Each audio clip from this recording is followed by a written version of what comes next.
Hello. I'm so sorry I'm late.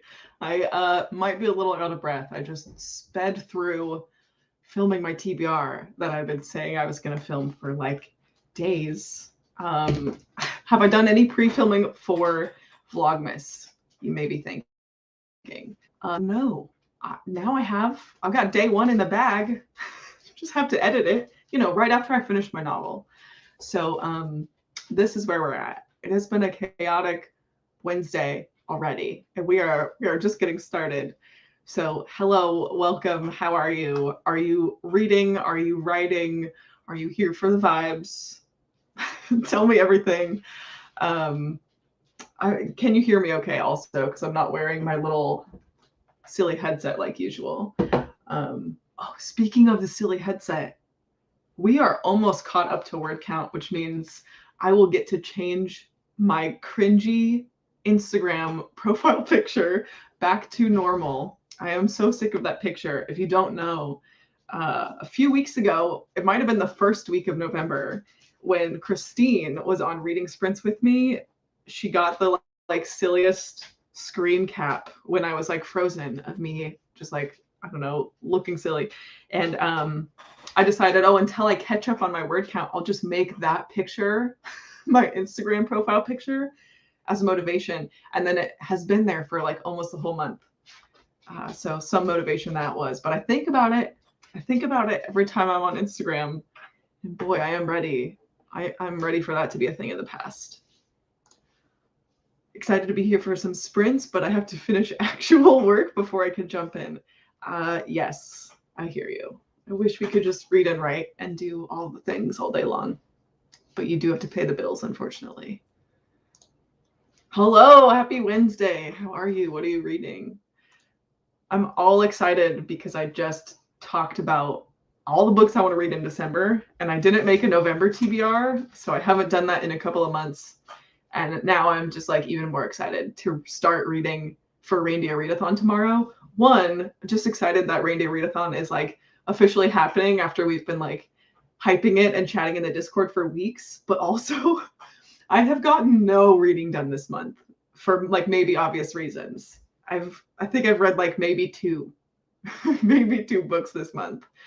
So I'm excited to go back to my normal reading routine, kind of get back into the swing of things.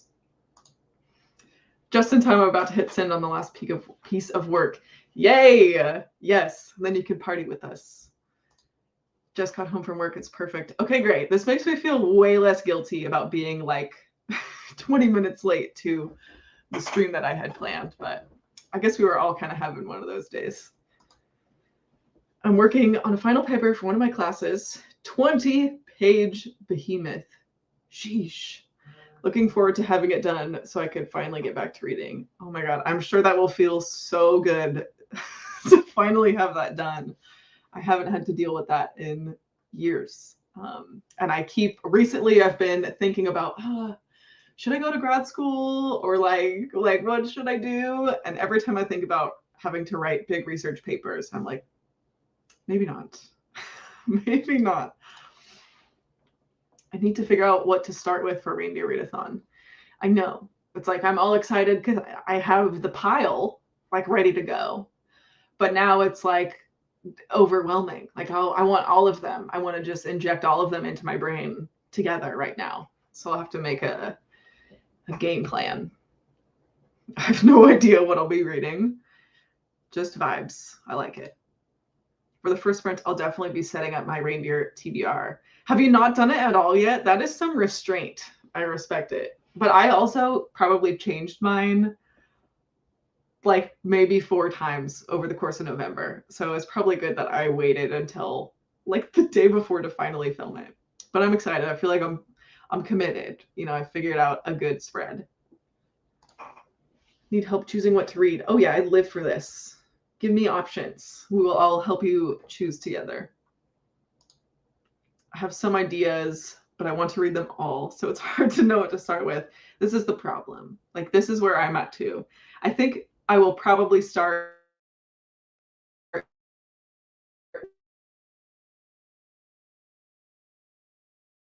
with, oh no, don't do this to me. Guys, my Wi-Fi has been so bad this month. Hopefully it'll let me stick it out today. But I think I will start with the Storied Life or Secret Life? Storied Life of A.J. Fickery. And then I also have one book that I don't think I'm going to finish before the end of November, because that's today. So I'll probably carry over one book into December, which is no biggie. That's currently reading The Reading List. Who's the author? I have the audiobook, and the audiobook is like due very soon, which is the story of my life. The Reading List by Sarah Nisha Adams. Is this, as if you could see that? It's like yellow book. Oh, kind of. It's a good time. It's really reminding me of the Book of Form and Emptiness that I read earlier this year. So I'm loving that. I did grad school, and I do not work in the field my degree is in anymore, but I regret nothing about the degree, the work idea, what I learned, that I used across all my various career changes. See, I love that. And that's the thing. It's like, I know that if I went, I would love it and I wouldn't regret it, but would I use it? I don't know. So it's hard for me to justify going back to school if I don't have like a plan for it. Because I also don't work in the field that I have like my undergrad degree in anymore, I should say. So the academic in me is like, let's go back and learn stuff. But I don't know. Maybe one day. I haven't picked up a darn thing for this TBR. Chaotic planning is the way to go. Love the chaotic planning, always. It's my first semester of grad school, and the papers are the most intimidating part so far. What are you studying? This is so fun. You're back. Okay. You'll have to tell me if it gets really unbearable, because then I'll just be sprinting. Then we'll be really productive. Because come hell or high water, like we are crossing the finish line of 50K today. Hello, I'm joining your sprint because I need to be productive and do my own writing for work. Perfect. What is my word count? We are within range. I have about 2,000 to go. I'm at 47,680. And in one more 1,000, I will be caught up to yesterday. Not even. Yesterday's par was 48,333. So probably after the first sprint, we get to celebrate and change my silly profile picture back to normal, which will be fun. And then it's just the final push to 50, which is outrageous, guys. It has been a month. Like, how did we get here? I'm so excited. I'm so excited to be done with NaNoWriMo, but I think I teased this a little bit in my Instagram. I don't remember, but it's the first story maybe ever that I'm like actually motivated to finish and polish. And I could tell you I'm almost to 50K, and 50K is not enough for this story to be done. I don't even know if I'm halfway yet. So I'll probably have to keep writing for another few months, but it'll be a much more reasonable pace than like nearly 2,000 a day. I think my not comfort, but like a comfortable stretch for me is about 1,000 a day. So that's what I'm going to reach for in the near future, at least until the manuscript is like actually done. But as far as NaNoWriMo goes, I mean, I don't want to speak too soon, but we almost did it, Joe. Like, we're almost there. I haven't actually won Nano in a long time, so this is exciting. Gonna try to finish Leave the World Behind. I have heard such mixed things about it, and the people that love it so much, and the people that hate it so much. So I'm really interested to hear your thoughts, Andy. Like 100 pages left. Oh boy. You are gonna finish that on sprints, you think? I wonder if I could squeeze The Form and Emptiness into my reindeer readathon. It's long. Like, it is a long book. I remember the audiobook being super long. But it also, I felt like the pace was pretty good. Like, it didn't feel like I was ever slogging through it. But I mean, it is a chunk of a book, but a very good one. That's like such a good book I read this year. My undergrad is Ancient Near Eastern History. I'm so far away from doing that professionally. I mean, it's like sounds so interesting. Like you just know things. You're really fun at parties. That's me too. It's like all of my friends are like, okay, I don't know, you don't get to use your degree. So whenever we go anywhere and there's like discussion about, oh, those Gen Zers and like their slang words, or how come people say this or whatever, I'm like, hello, linguist in the house. Let me lay down some knowledge. But that's really all I use it for now. The thought of going back to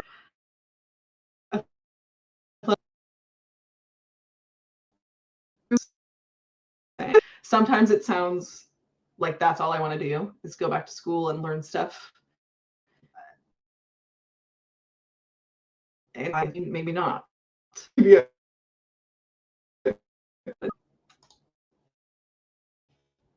Why is it not click on your comment? But only about 2000 ago, which average 1,000 an hour ish. And if I'm really, I can get about like 12 to 13 in an hour. We will see. It may only take 2 seconds. Maybe we'll see. Studying English. It was a field change because my undergrad was psychology and sociology. So the whole experience is new and exciting. I love that. I'm sure that gives you a lot of fun context from your undergrad and now like studying English in grad school. Writing 50K is a huge accomplishment. Thank you. I can't believe that this all came out of my brain in the last 30 days.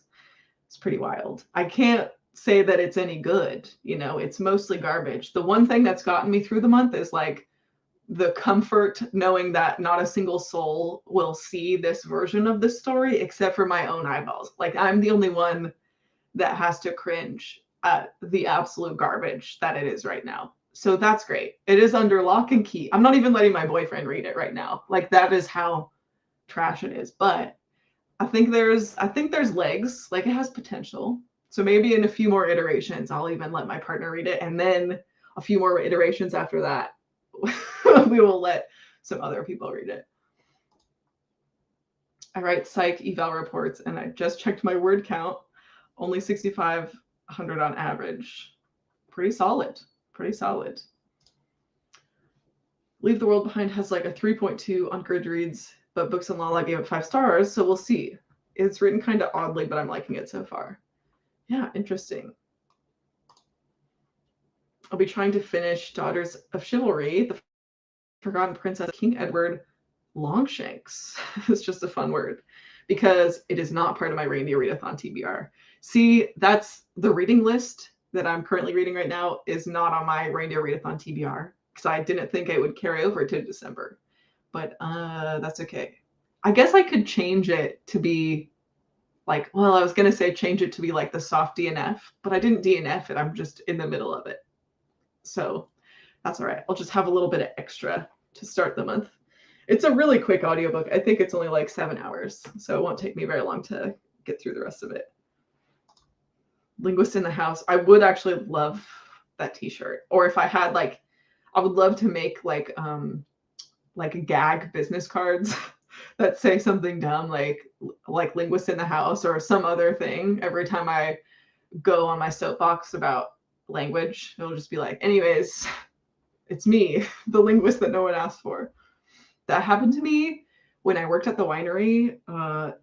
People would make fake business cards because in the wine industry, you get all of these like perks for being a member of the industry. Like if you work in a tasting room or you work in a vineyard or you work in production, you usually get like extra discounts and free tastings and all these other perks. So somehow, I wonder if that's a TikTok thing. Can I blame TikTok for this? Somehow word got out to the masses that if you're in the industry, in the wine industry, then you get treated like extra special. So we saw this surge of people like pretending to be in the industry And then we had to start asking for business cards. And so then that also got out that, oh, well, they'll only give you the perks if you have a business card. So people would bring in fake business cards with fake wineries. And it was just it became like such a meme because we'd have to be like fact checking these fake business cards because someone was trying to get a free wine tasting or something. One time a guy gave me a business card and said, I'm a wine critic, like a wine reviewer, which is legit, like that we consider industry if you are actually like a critic or a reviewer. And I checked his business card, his socials. He literally had like 10 Instagram followers, like 15 YouTube subscriptions. And it was him as like just an avid consumer of wine, like vlogging his experience at these different wineries and calling himself, I'm a critic. So the industry is a fun time, but also fake business cards really give me a crack up because I've seen my share of fake business cards. Such a cool undergrad degree. I know. Like that sounds like, I'm sure you had so many fun, like deep dive, like kind of classes. I have one half of Eversion, and one more novella I want to knock out tonight to bring my NetGalley November total to 12. Liz, that is so good. I'm so impressed. You cannot tell me that didn't make a dent in your NetGalley. If you did, then we need to have a conversation. Wow, 12 is so good. Maybe I should do that like next year because I feel like I would feel so productive if I just got to like sweep that many arcs off of my to-do list. I've got my stack of reindeer readathon books calling my name. I know I'm very excited. Like it's finally here. We've been waiting. When did we announce that? Like 3 weeks ago? I feel like November just flew by, really. It was super fun, even if it was not super useful, or it is super useful. I originally wanted to continue down the path studying cultures and communities around ancient Egypt. That sounds fascinating.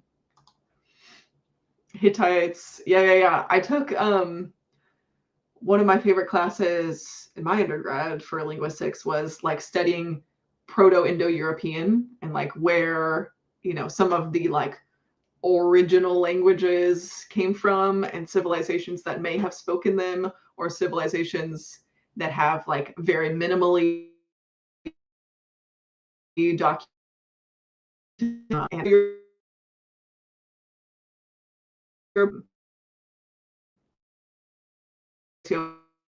language. My favorite,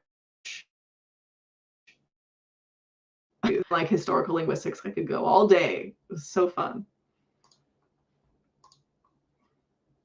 Hello, welcome to Sprints. I think I'll probably start sprinting about maybe 5 minutes here, and we'll go for about, 45 minutes or so. See where the wind takes us. My ability to read cuneiform is pretty useless to my life in general. Yeah, but that's a really fun fact. Like you get to say that that you could just like decipher cuneiform like that. It's a pretty sweet skill, but you're right. Like I totally feel you. That's not necessarily useful to your everyday life. But I don't know if you ever need to like encrypt something in code. You could just do it in cuneiform, I guess. Another cool class that I took was constructed languages, where I got to create my own fictional language, like to the likes of the Game of Thrones languages or Tolkien's many languages, which we literally studied as if they were real languages. Like my professor was like, here's my constructed language that I've been working on for 15 years, and you're going to study it. And we're also going to look at these other famous constructed languages, and then you're going to make your own constructed language. And so I have all the documentation of literally my own language that I made up, that I have created from my brain. And so sometimes, just to be silly or to keep secrets or whatever, I will write something in my made up language because it's like, no one is going to figure out what this says unless I give them, the code. was like so fun. I keep meaning to email that professor because that was like the class I think about the most of anything I took in college, which is like one of the funniest, but so interesting. It's just like, how do you make up a language from scratch? Fascinating. I only have 6 left. That is so good.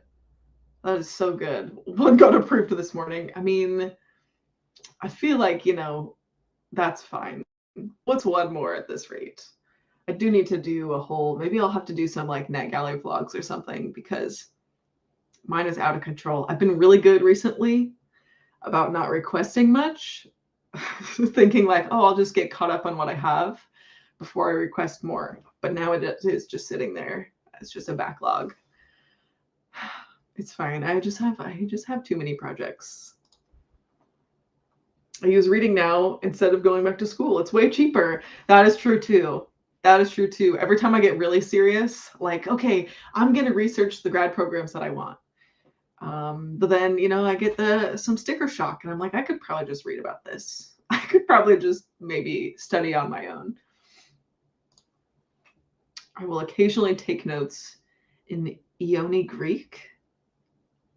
Amazing. Amazing. I love constructed languages. Our textbook for the class was The Art of Language Invention by David Peterson, he's like the on-set linguist on Game of Thrones, but he's worked on a lot of other TV shows too. And he literally gets to be on set and coach the actors to like properly pronounce the words and like the inflection and what they're actually saying, because of course it's like gibberish, made up language. But okay, here's what this phrase means. Your line is this, it's pronounced this way. These are the emotions. This is how it fits in. Like, tell me that doesn't sound like a dream job. And that guy, David Peterson, is a close personal friend of my professor that taught the class.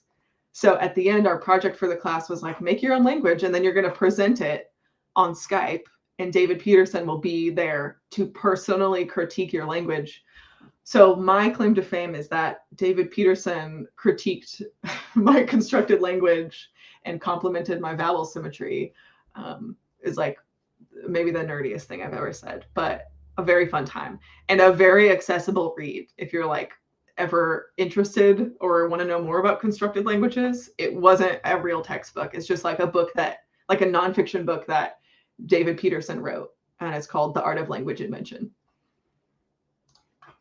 Literally so cool. I think about it all the time. I've always wanted to construct my own language. I'm telling you, The Art of Language Invention, David Peterson, you can't go wrong.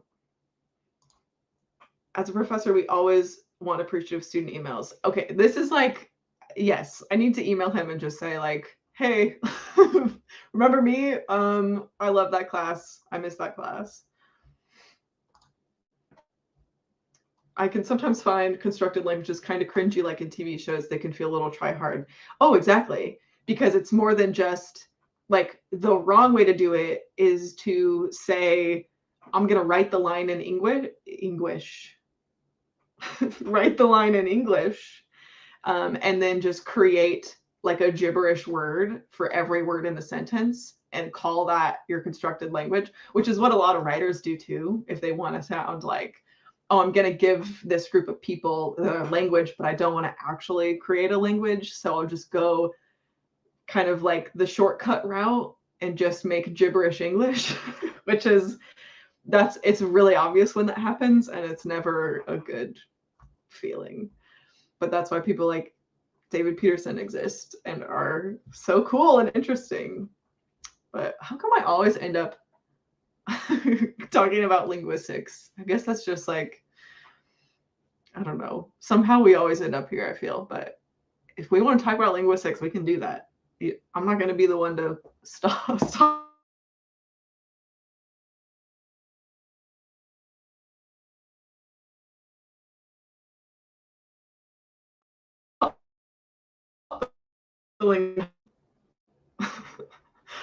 Okay, maybe that's my sign that it's time to sprint. We are at 51. Let's go until 40 after the hour. So just under 50 minutes. I will put a little banner up here.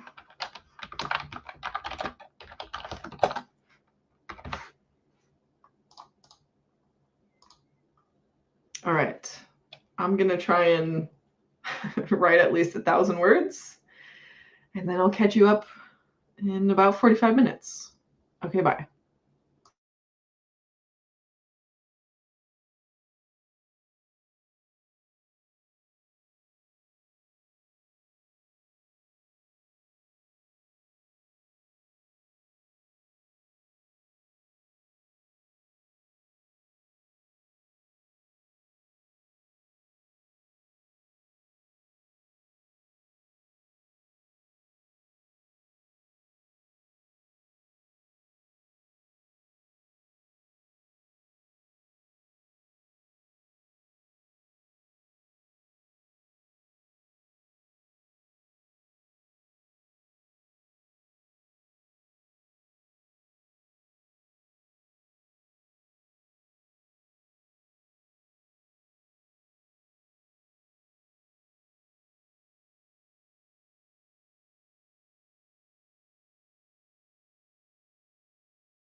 Hello. How did we do? How did we do? Let me count my my words from that sprint. Kind of hit my stride at the end there. I wrote 940 in that 45 minutes, which brings the total to 48,620. We are in striking distance. Oh my gosh, I can't believe the end is in sight. This has been quite the marathon. Tell me how everyone else did. What are you spending your sprints doing? Added Peterson's book to my TBR. Yay! I hope it's a good time. I've been meaning to reread it like since then. It's been way too long since I dusted off my language. It probably needs some work. Just joining and reading The Death of Mrs. Westaway because I wasn't participating in NaNoWriMo this year. Nice. I mean, yeah, these are just as functional as reading sprints as writing sprints. I'm excited to go back to reading sprints like after today. Hi, Kristen. Thanks for hanging out. Should be a good time. Hello. I read 25 pages of Anna Karenina, You Brave Soul. That is a long one. I'm hoping to have finished by year's end. Yeah, that's it's probably just picking out like little parts as you go. I haven't read Anna Karenina like proper, but I read Anna K, which is like a young adult retelling of Anna Karenina, which was really good, and it made me want to read Anna Karenina, but like that is a commitment. I was not as productive as I would have liked to be. You know, sometimes that's just how it goes. But we'll do a couple more. Probably like 2 more if I had to guess, and we'll be there. So we will see. Nice. That is a good chunk. Nice. Wow, you guys were like almost exactly the same. That's pretty good. Only got 2% further in Daughters of Chivalry, but that's because my dinner came during the sprint. Oh my gosh. I just asked, so Wes got home during that sprint, and I asked if we could do pizza night for dinner. 1, because I'm craving pizza, and 2, because that's just like, I want a pizza party, you know? It's like, I finished NaNoWriMo, I want a pizza party. So I'm excited. My favorite pizza, fun fact for you, is pineapple. You can fight me. I will die on this hill. Pineapple, jalapenos, and black olives is the holy trinity, because you've got a little bit of sweetness, a little bit of spice, and a little bit of salty from the olives. And it is the best combo. Except, you know who doesn't like pineapple or jalapenos or olives on his pizza? Him.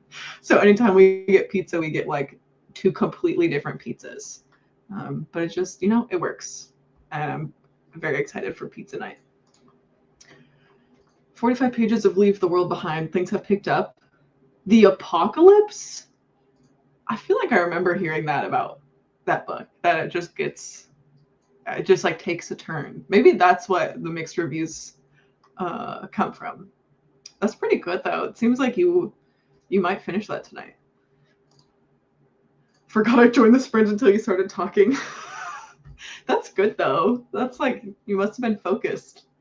That's kind of how I felt. I like set my little timer. And I think probably if I hadn't have done that, I would have been late to come back to the sprint, because I just am like in the middle of a action-y scene, which is great. I feel like the rest of you that are writing, tell me if this is the same for you, but the action scenes, easy. The words just fly on by. Internal monologue / dialogue / backstory, that's when it's like a slog. Like those are way slower for me to write, I think. So I'm set myself up very nicely. I didn't even do this on purpose. It just so happens that this part that I'm at is a very like actiony part. Lots of things are happening, so it's nice for me. Nice for my word count. Ate some dinner, planned half of my readathon TBR. Nice. I know, it's like half the fun of readathons are just making the plans. I've participated in readathons where I would make the TBR and then I just like forgot about it, or ended up like mood reading. because I do just love making a TBR. It's like something so satisfying about it. But I'm feeling very confident about my actual reindeer readathon TBR. Plus, it's like points based, you know? So I do have to actually read books that will fulfill those prompts to get those points for Team Snowflake. Just joining, just got off work, going to order a tea.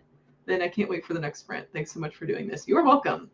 Look, I need this. I feel like if I need sprints, probably other people need sprints. Fighting in my head about wanting to read and needing to finish work. Yes, the constant battle. There are two wolves inside of you. What I reference that meme all the time, and I don't even know like what the origin of that meme is. The wolf that wants to read and the wolf that needs to finish work. Pizza parties are the best, especially when you win NaNoWriMo. Exactly. I'm like, this is what I want. What does my like little writer self want to celebrate? A pizza party. That's it. Your pizza makes me want to puke. Don't worry, he feels the same. Like that has always been my favorite pizza. Like nothing is more delicious in my mind than that. But it is one of those things that I think either people are feel the same or is absolutely disgusted by. And I get it. I respect it. You know, it's my favorite. But I also I feel like I like all of the weird things. Like I eat olives from the can. I eat pickles from the jar. Like I don't know. I like all of that stuff. But he's like, he doesn't like olives. He doesn't like pickles. He doesn't like pineapple on pizza. So there are two kinds of people in this world. Sausage, mushroom, and onion all the way. That sounds really good too. I don't eat a lot of meat. Sometimes I'll do like pepperoni, but surprise, he usually gets a meat lover's pizza. So I usually don't touch that at all. That's like very unappealing to me. So we have opposite pizza tastes, but it works out. I do love the mushroom onion combo. Mushrooms I feel like are not a lot of people's favorite pizza topping either, but I do. Sometimes I'll throw mushrooms on there. Now I need help picking what to read. Should I start The Empress of Salt and Fortune, fantasy novella, or Kiss Her Once for Me? Okay, you got me, because I was going to vote for Empress of Salt and Fortune. I just heard Hope. I don't know if Hope is still here. I think it was Hope talking about the sequel to that book and their TBR, and got me so intrigued. But my actual vote is for Kiss Her Once for Me, because I'm also reading that in December for Reindeer Readathon. So I would say Kiss Her Once for Me, but you know, the people can weigh in, the peanut gallery. Planning TBRs is its own hobby separate from actually reading. Exactly. It's just like how people say that like book shopping, book collecting, maybe I should say, is different from reading. Like you can build your own little, you know, collection, curate a library for yourself. And that's like a distinct hobby from actually reading, which I buy into. It's like sometimes I recently got a new bookshelf, and ever since I'll just appreciate it. I'll just look at it for an extra few seconds and admire, oh, I like how that shelf looks in my house. I like all the books on that shelf. And so I think organizing and collecting is its own thing, just like planning and organizing a TBR is its own thing. And then like, you know, the act of reading is its own thing too. Exactly. Making TBRs and reading plans and goals is the best. Yes, we're about to enter like my favorite season of BookTube, which is like end of year and beginning of year content, because I just live for everyone's wrap ups, favorites, best books, worst books, all the fun end of year content that we get. And then everyone's like reading goals for the year, or books to read in the year, or their yearly TBRs. I am such a sucker for all of that. I'm gonna try and do as much as I can in all of that too. I don't know if I said already, I am attempting Vlogmas, the bookish version of Vlogmas. So I'll hopefully get to a bunch of those topics during December if I could stick to posting every day. But I don't think I'm alone in like loving December, January book content. We're just so spoiled. There's so much goodness and goals and stuff to wrap up, you know? Maybe I worked on my reading journal and ate dinner instead of picking up my book. I mean, that sounds like things you needed to do anyway. It's like equally as productive. I also forgot what you're reading. Oh, no. Arcs, right? Like you're trying to finish one more arc. I think you said earlier. Yearly goals and wrap ups. I live for it. I live for it. Does anyone else struggle with buying books they've already read? Like I'll read a book that I love from the library and then struggle to pay for it, but an unread book I buy easily. I really feel this. I really feel this. If I can find it used, then I'm like, oh, I know I loved it, so I'd like to have it on my shelf. But it is. Why is that? It is hard for me to justify buying a brand new book if I've already read it. I don't think I'd quite put it to words like that before. Special editions are different though. Like I will buy like a favorite book in a special edition and that's fine. I'll pay full price for that. But I always get really excited when I find a book that I read from the library used that I want to own. Maybe it's because I feel like I don't know when I would reread it.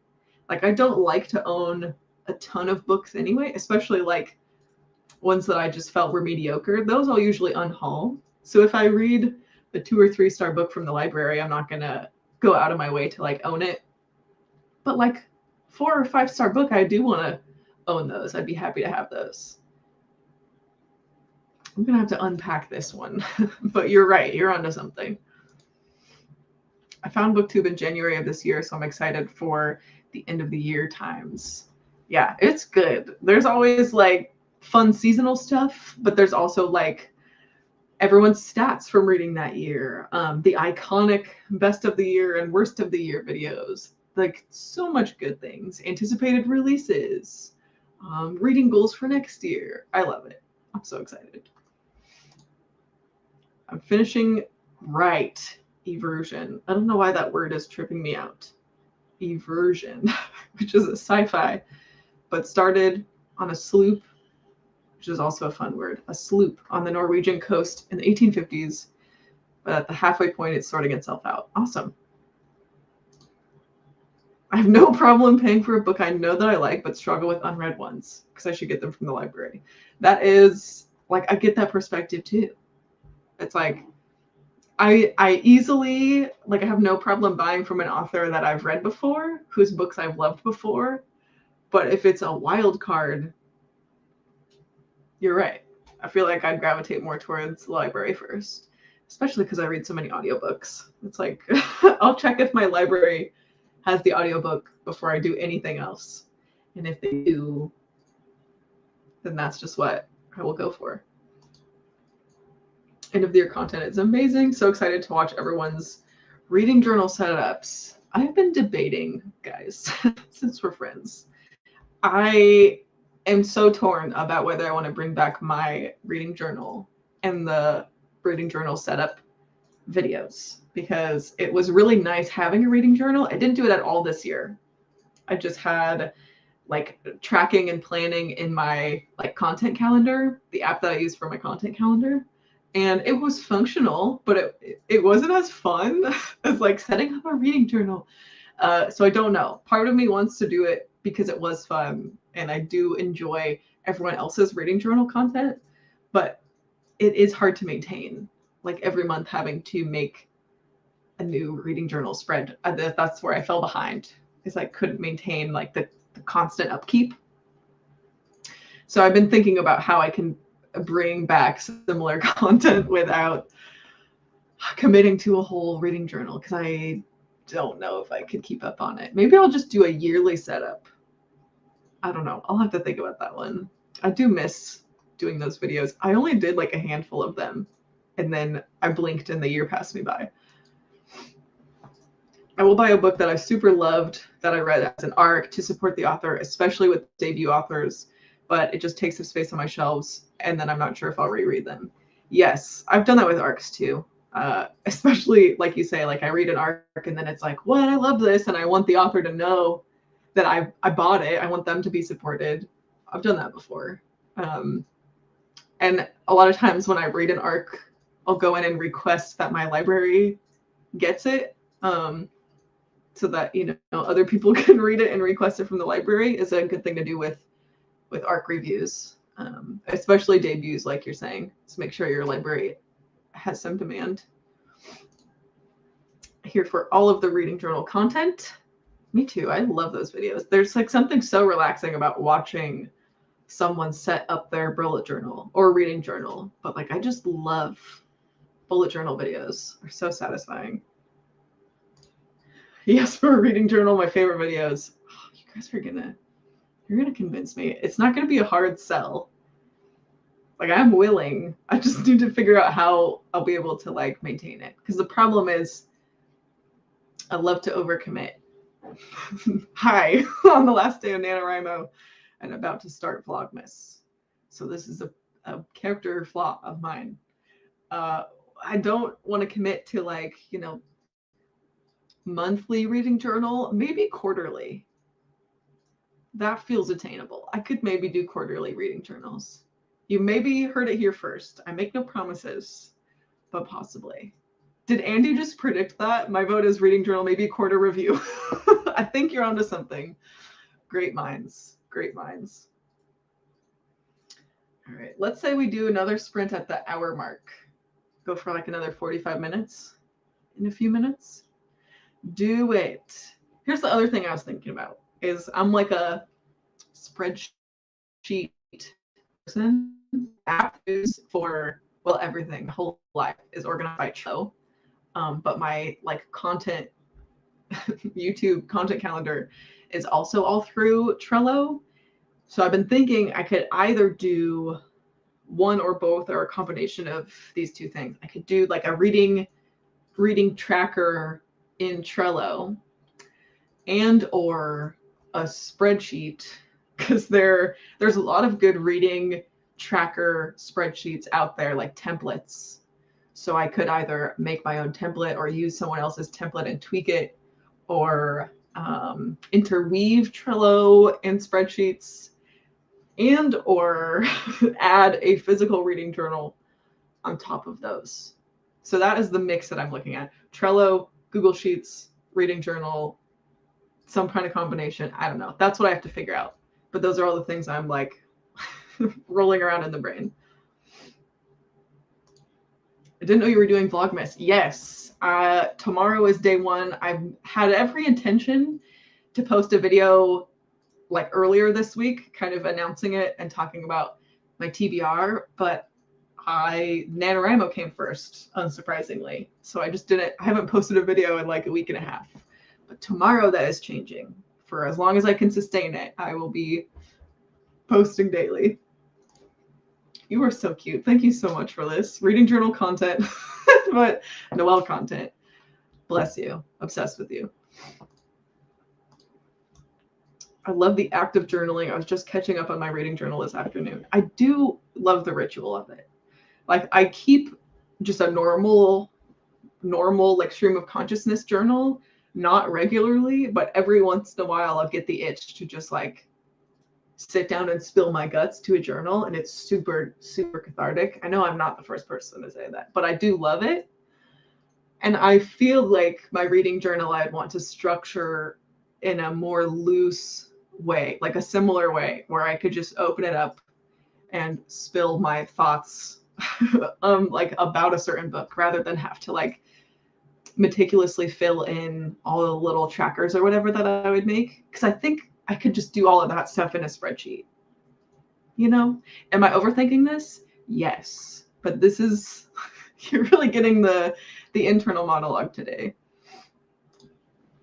Vlogmas. I guess it's kind of like Bookmas, because Vlogmas, like Vlogmas is you make a vlog every day in your life in December and then post it the next day.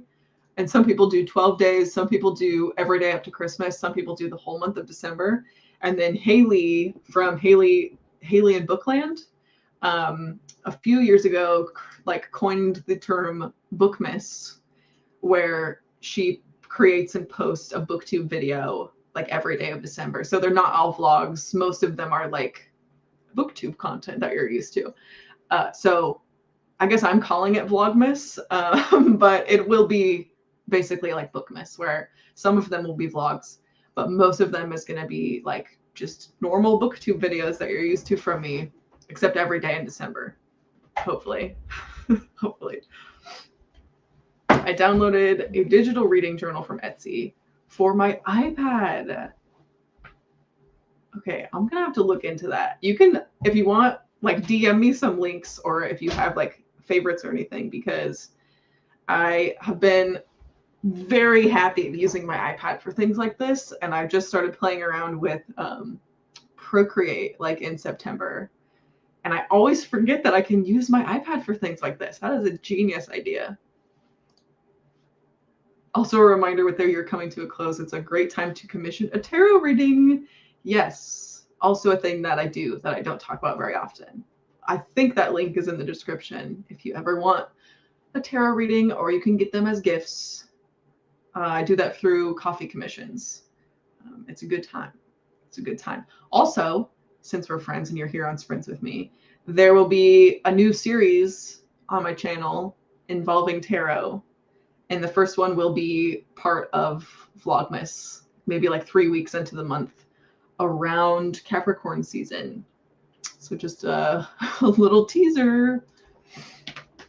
I found that the more simple the journal, the easier it is to maintain, and then you can add more to it once it's a habit. This is exactly what I need to get through my brain, is like, just make the habit, like, and then you can make it, you know, aesthetic and fancy and all of those other things. So first step is the habit, which is exactly the lesson I've been on with NaNoWriMo too.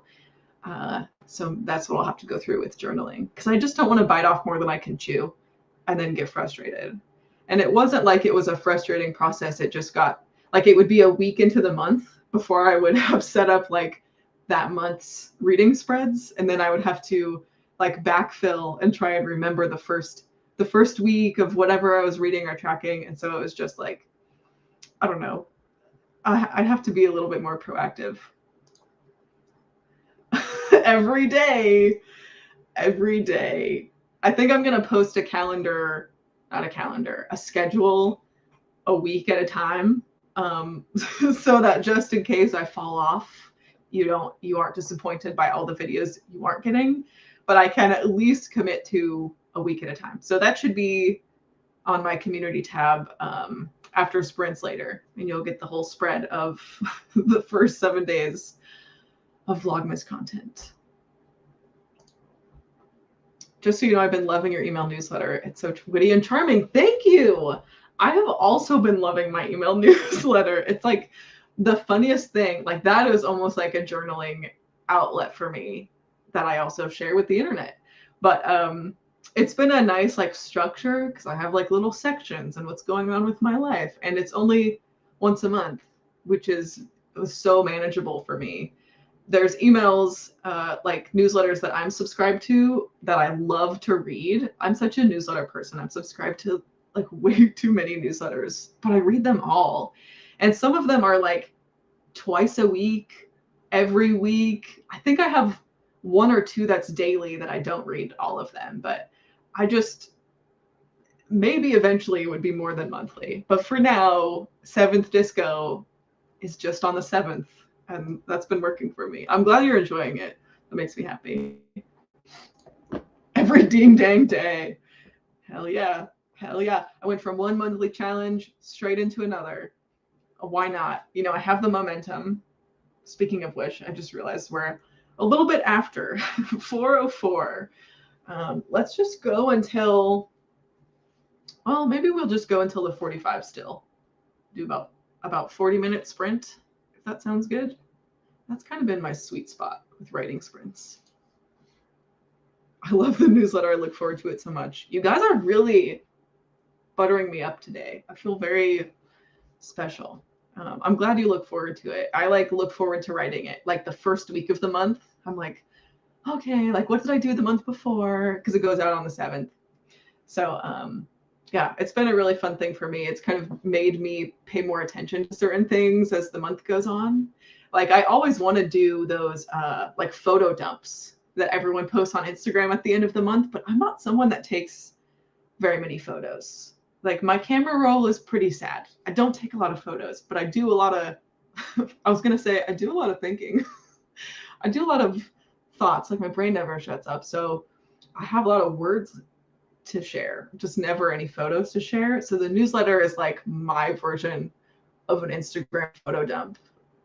Does that make sense? Hopefully that makes sense.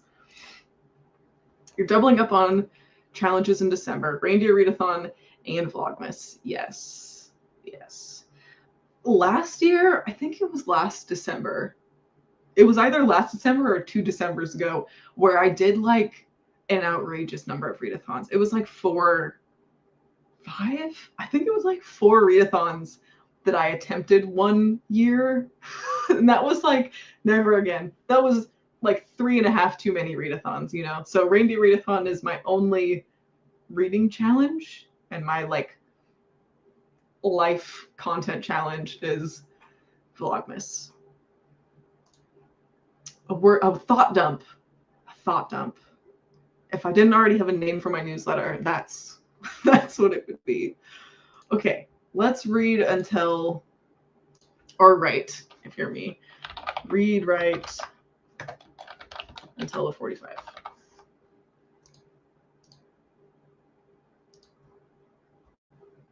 Okay, bye.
Okay, hello.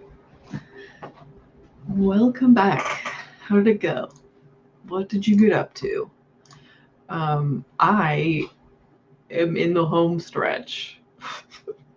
I wrote 717 words that sprint, which puts me at 49,337, which is like 600 and change more to go, which means I will definitely get there in one more sprint, which is crazy. Like,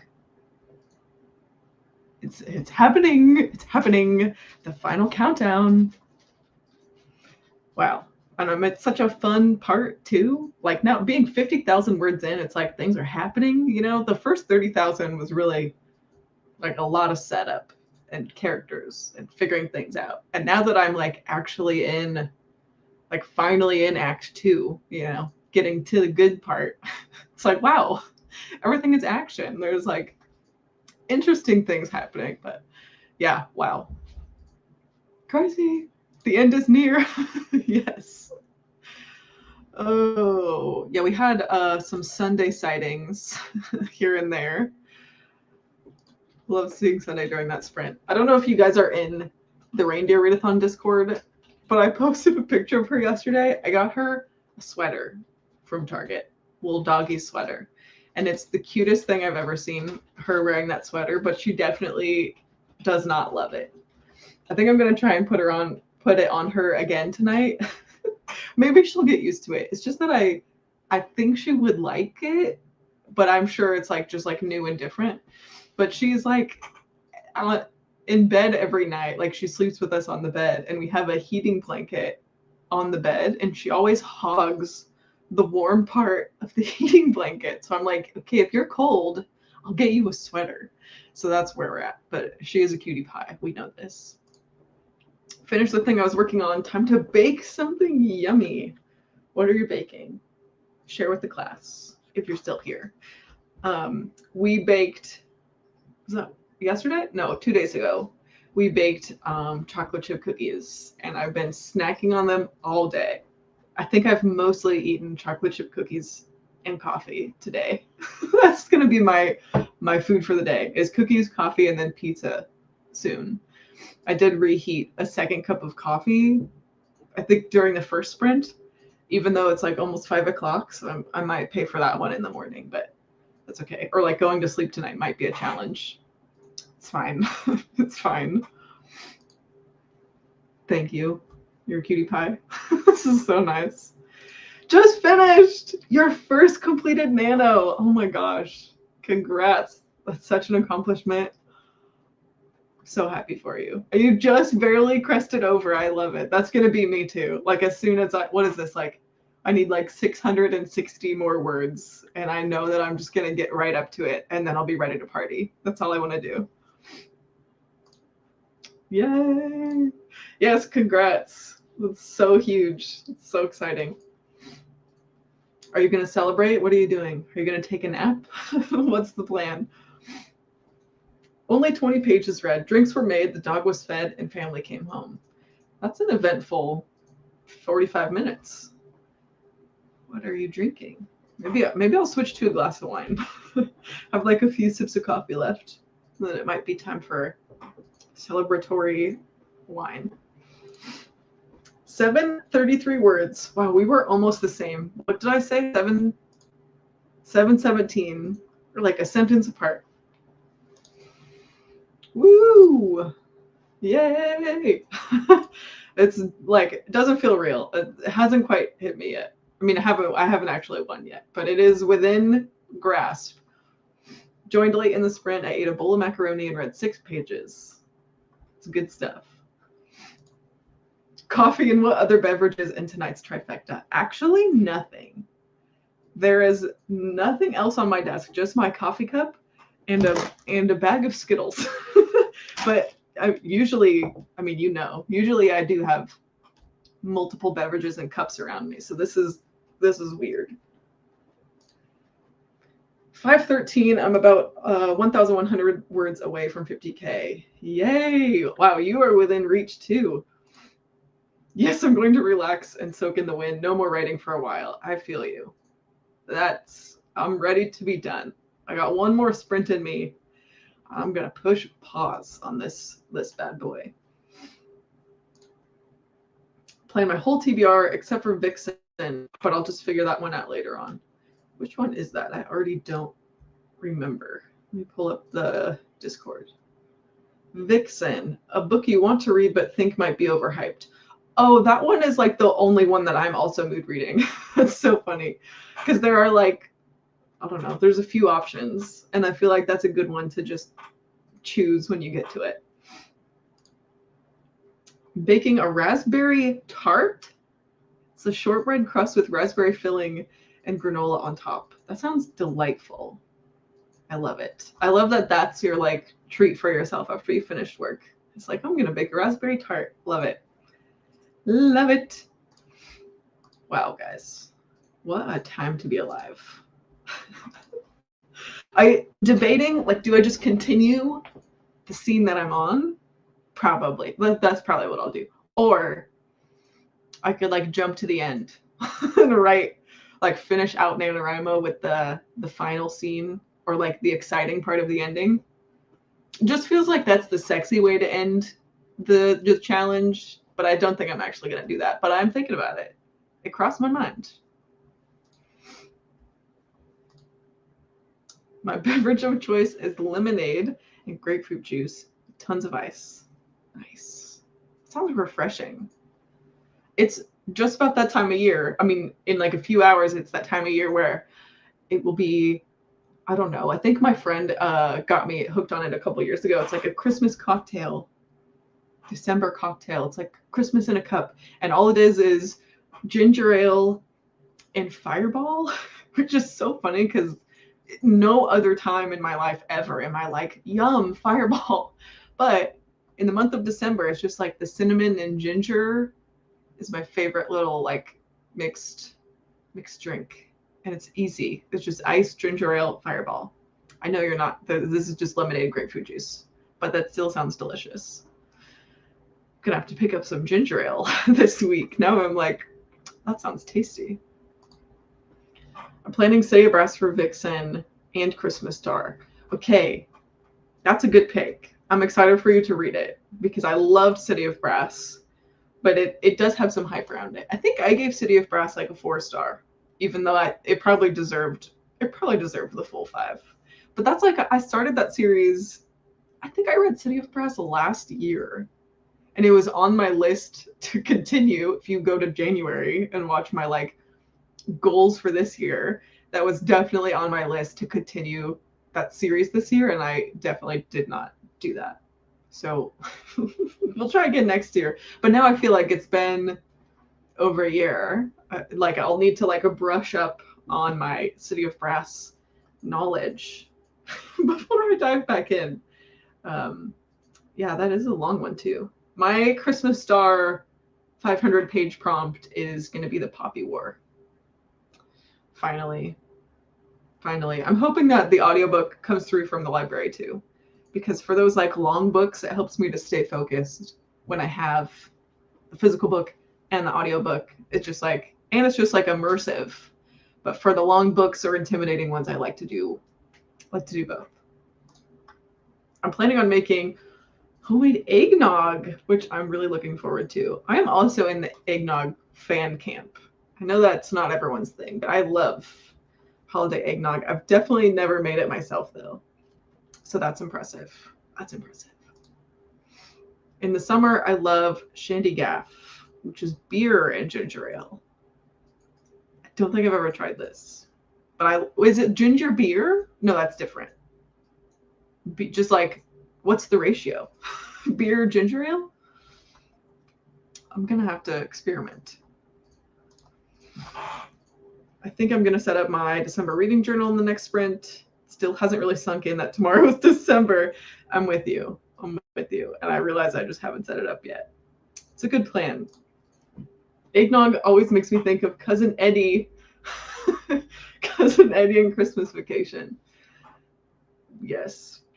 We just watched, I'd never seen it before, but Wes and I watched the other night what was it called? The Night Before? Yeah. The Night Before Christmas movie, which was like, I don't know how I hadn't seen that before. I was cracking up. What a classic. New like favorite Christmas movie, or at least one that I will watch more than once. My favorite Christmas movie is The Grinch. That is on the docket for later, eventually, sometime in December. I have to do my annual watch of Jim Carrey's Grinch. It doesn't feel like Christmas unless I watch The Grinch. I can't explain it. Loving all the reindeer readathon hype. I think it's the best readathon every year. There is something so cozy about it. It's so fun. I don't know what it is either, because there's other team readathons, there's other competitive readathons. Reindeer readathon, this is my 3rd year participating, 2nd year hosting, and it is so fun. All the other readathons that I've done, that I've hosted, that I've created, I think reindeer readathon is my favorite too. I'm very excited. The audiobook for Poppy War was amazing. I hope you get it. Let's check. Because I'm going to be honest, it's come through before, like earlier this year, at least once. Like I've had it at least once this year and then just didn't get to it and it had to be returned. This is the problem that I go through. See on my holds. The Poppy War. Oh, it says 6 weeks. So hopefully there are some speed readers or fast readers that return it early and I get the audiobook sooner. I think usually it happens sooner than the Libby estimate. So I'll cross my fingers. We'll hope for a Christmas miracle. The Poppy War, I'm doing the Oleander Sword for 500 pages. What? I haven't even heard of the Oleander Sword. 1 second. I like the title. Oleander Sword. It's fun to say. Oh, okay. It's after the Unbroken? No, after Jasmine Throne. Oh my gosh, I've heard such good things about the Jasmine Throne. And it's sapphic? Wow. Why did I not know this had even come out? I am behind the times. The Jasmine Throne was also like on my fantasy TBR this year, and I absolutely did not get to it. Maybe next year. It's like my fantasy TBR is just endless. But maybe because they're longer, it's like, I don't know, it's harder to talk myself into picking them up, even though I know that I will like them. You know how it is. But I'm excited for you. I can see how that would be a long one, especially like since it's the second in a series. I've never made eggnog myself either. The recipe I found is from 1895 and looks amazing, so hopefully I can pull it off. Best of luck. Let me know how it goes. It sounds like a journey. Half and half beer and ginger ale. It's an old school cocktail. Okay, I'm gonna have to remind myself for the summer because that sounds tasty. I like ginger ale. Like I always see the memes about people not drinking ginger ale unless they're on a plane, and then they get ginger ale as like their like complimentary beverage from the flight attendants. I am constantly chugging ginger ale. Like we usually have ginger ale in the house because I like diet soda, he likes just normal soda, and if we're not drinking like cola, it's a Pepsi household, okay? So if we don't have Pepsi or Diet Pepsi, then there's usually like ginger ale. And I've never thought of doing anything else with it as far as like a mixer goes, except for Fireball in December. So I'll be trying this. I have to watch Die Hard. That's a good Christmas movie. Die Hard and Scrooge for it to feel like the holiday. Wes has never seen The Princess Switch. So I told him that I'm going to make him watch that with me this year too, just because it's too funny. It cracks me up. Oh, Vanessa Hudgens. Love the Grinch and Home Alone. Okay, this is a debate. Do you prefer Home Alone or Home Alone 2? Because my favorite is Home Alone 2. But I know I don't know, you like one or the other. I like Home Alone. It's just that if I'm only going to watch one of them, it's Home Alone 2. Love the Jasmine Throne. Oh, man. have so many friends that have just loved it, and it's up there. It's on the list, and it's one of those that I know that I'll enjoy. It's just a matter of actually picking it up. One of the books on my reindeer TBR is All the White Spaces, and it's only like 7 pages short of 500. Dang. What a couple people I've seen have like looked up other editions of the book on Storygraph or Goodreads, and if any of those editions is longer than 500 pages, I feel like that counts. You know, you might, maybe there's like a hardback or a special edition that peaks over 500 pages. You might get lucky. I don't know. You got this. Ginger ale on a plane. Oh, don't get me wrong. I still get my ginger ale on the plane. There's like, I don't know what kind of drugs they put in it. Something about ginger ale in an airplane is a different experience. But also, it just on normal ground is also a decent experience. Home Alone 2. Okay, yes, exactly. Exactly. I think it's like the New York vibes. I just love New York in Christmas time, even though I've never been in New York during Christmas time. Like when I was in New York, it was summer, but maybe I've just seen way too many Christmas movies set in New York, but there's something about it. New York and Christmas. The other one is You've Got Mail. That it is not even, I don't even think that's technically a Christmas movie. Do you associate You've Got Mail with Christmas time? Because I think it takes place during, they like close for the holidays or like leading up to Christmas or something with like Meg Ryan. But for some reason, that's just not a Christmas movie in my brain. But I think we did watch it last year around this time. And that was just like the coziest New York, like winter in New York movie that I love. Oh no, so it really just is like not quite there. Not quite long enough. Bummer. Both are great. I love the stunts in the first one, but the Pigeon Lady is elite. And Tim Curry and all the money spent. Yes. Yeah, him in that hotel room just gets me every time. I love it.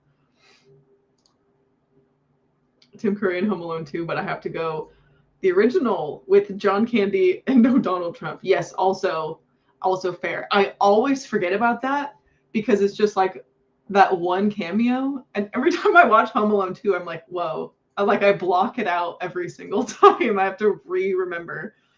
It's like a very, very weird now.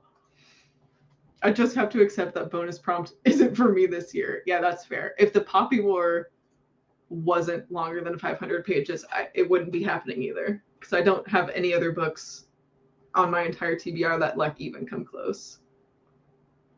Are there blank pages you can count? Do it. Maybe you could just like stick some in there, you know? Insert TikTok sound. How would they know? They're gonna know. Don't tempt me to cheat. This is me. This is like a little smiling devil emoji. Like, why not? How would they know?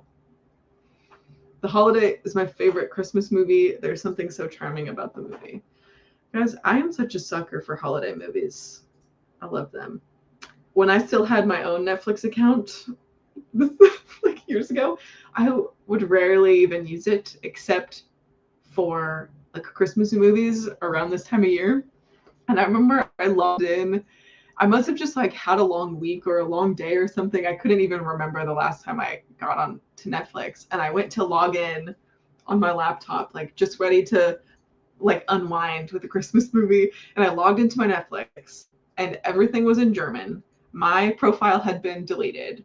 And there was a profile for like 4 people, all with German names. All of the like the language of the account was all German.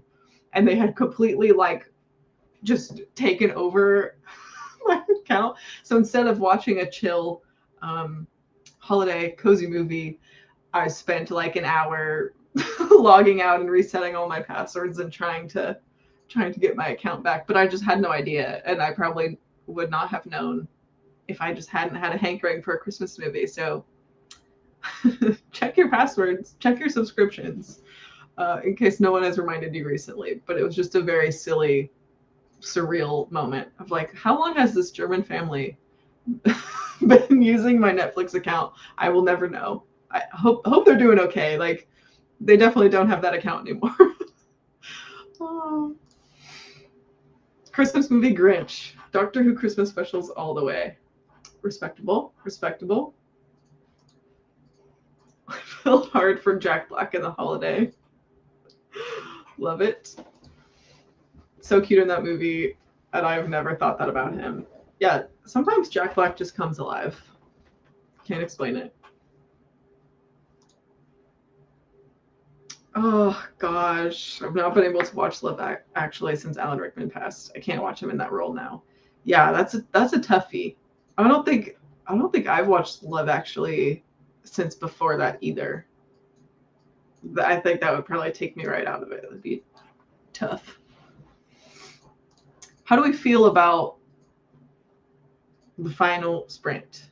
Should we do another 45 minutes and come back at like the 50 mark? 44 minutes? I feel like that will be plenty for me to get my 600 and change. Ooh, as long as I don't immediately get hit with writer's block, that would be really classic in the home stretch. Read until 50.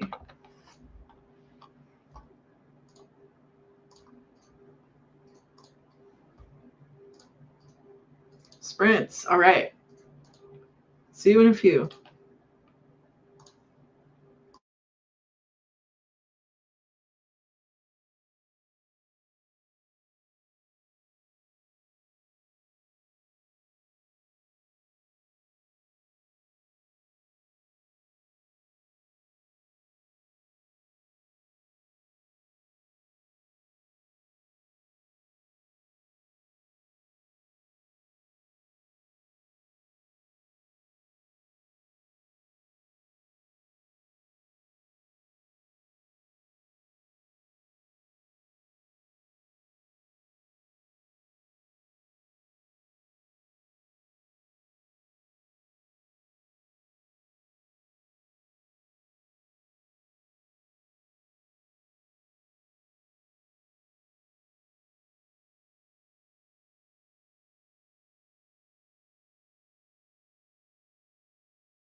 Hello.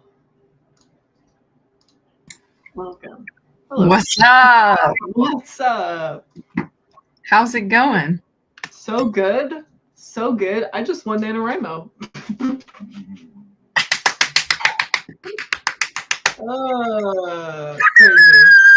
Crazy. Crazy. We did it. We did it! What a good day for you. What a big day. Big day Yeah. for Elmo. Like it all happened.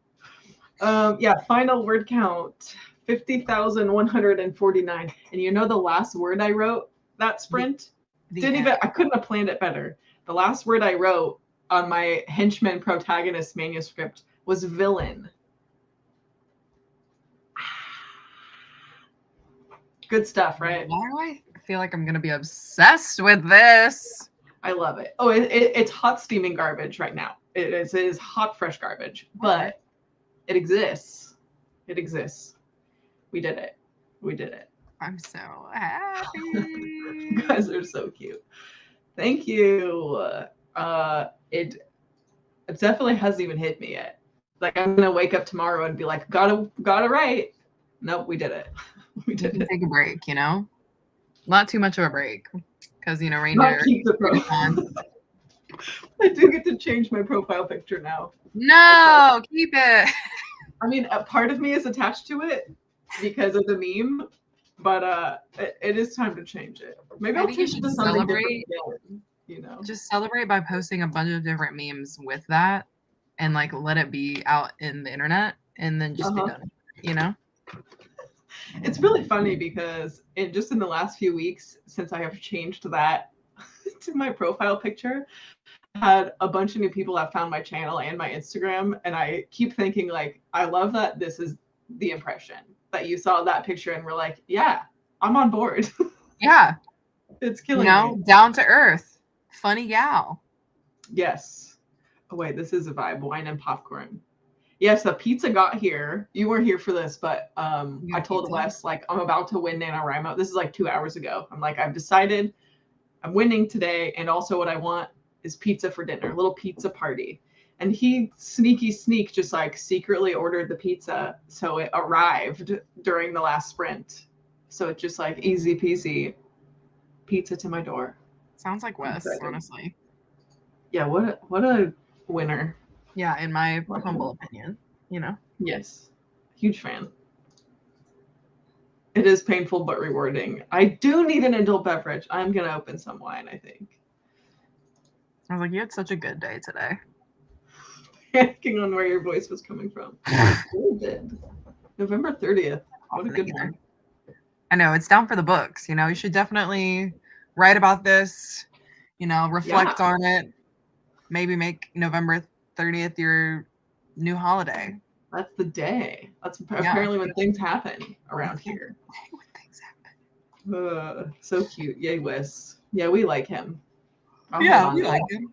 He's okay. How are you doing, bud? I'm good, you know. I'm just doing some last minute things. I was getting my TBR ready for Reindeer Readathon. Yeah. I know. Now I'm like, I can officially switch to Reindeer Readathon mode. December. Mm-hmm. Yeah, we haven't done our TBR yet, like recorded it. So I think we might be doing that when Monique gets back home tonight. I was going to say, yeah, when is she back? So she got back on Monday from Ireland, but it was like so funny because I was going to a 1975 concert and she like came into my room and like was so quiet and was just like she just like looked tired. She looked like a little owl. And she was like, and I was like, hey bud, what's up? And she's like, oh, I'm just so tired. And she's like creepily smiling, like I can picture it. Yeah, I was like, do you want to go to bed? And she's like, no, I'm gonna wait. I'm gonna stay up. So I can get back on my sleeping schedule. You know, next day, of course, she's awake at like 4:30 in the morning. And so every day, because I get up at like 6.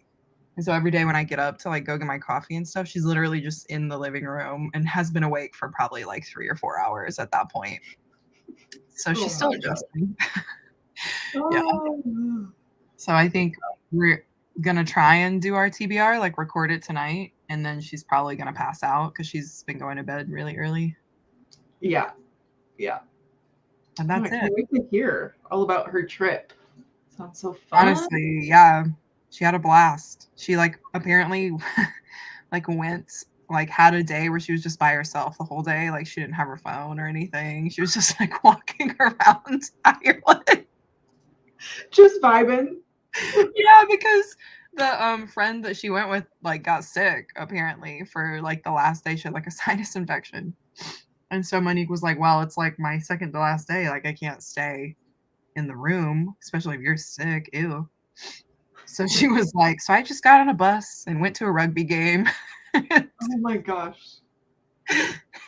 Went around Ireland, but I got on the wrong bus because I don't have any internet on my phone and like all this stuff. And I was like, wow. Sounds chaotic. Amazing. Yeah. Anyway, I think she is. Yeah. I'm obsessed with your attachment to that beanie. Honestly, I did. Like we went the whole month. This is full circle. This is my new personality. Actually, I saw somebody wearing a white beanie the other day, like on Bookstagram, and I was like, that's my look. How dare you? This has been my personality. How dare you? This universal sign of fashion. Yeah. Honestly, I just like do this when I need to wash my hair.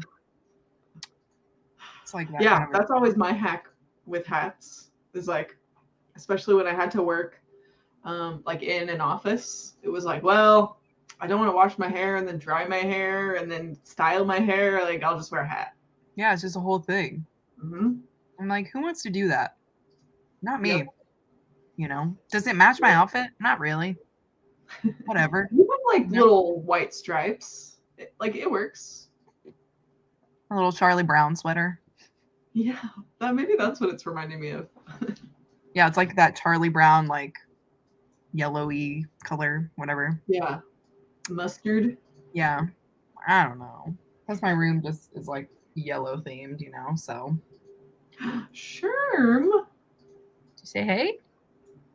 He's like, no. It looks like a little fluffy shadow void. He doesn't even, care. He's just like, whatever. I just want to be here. All right. I know Sunday was around.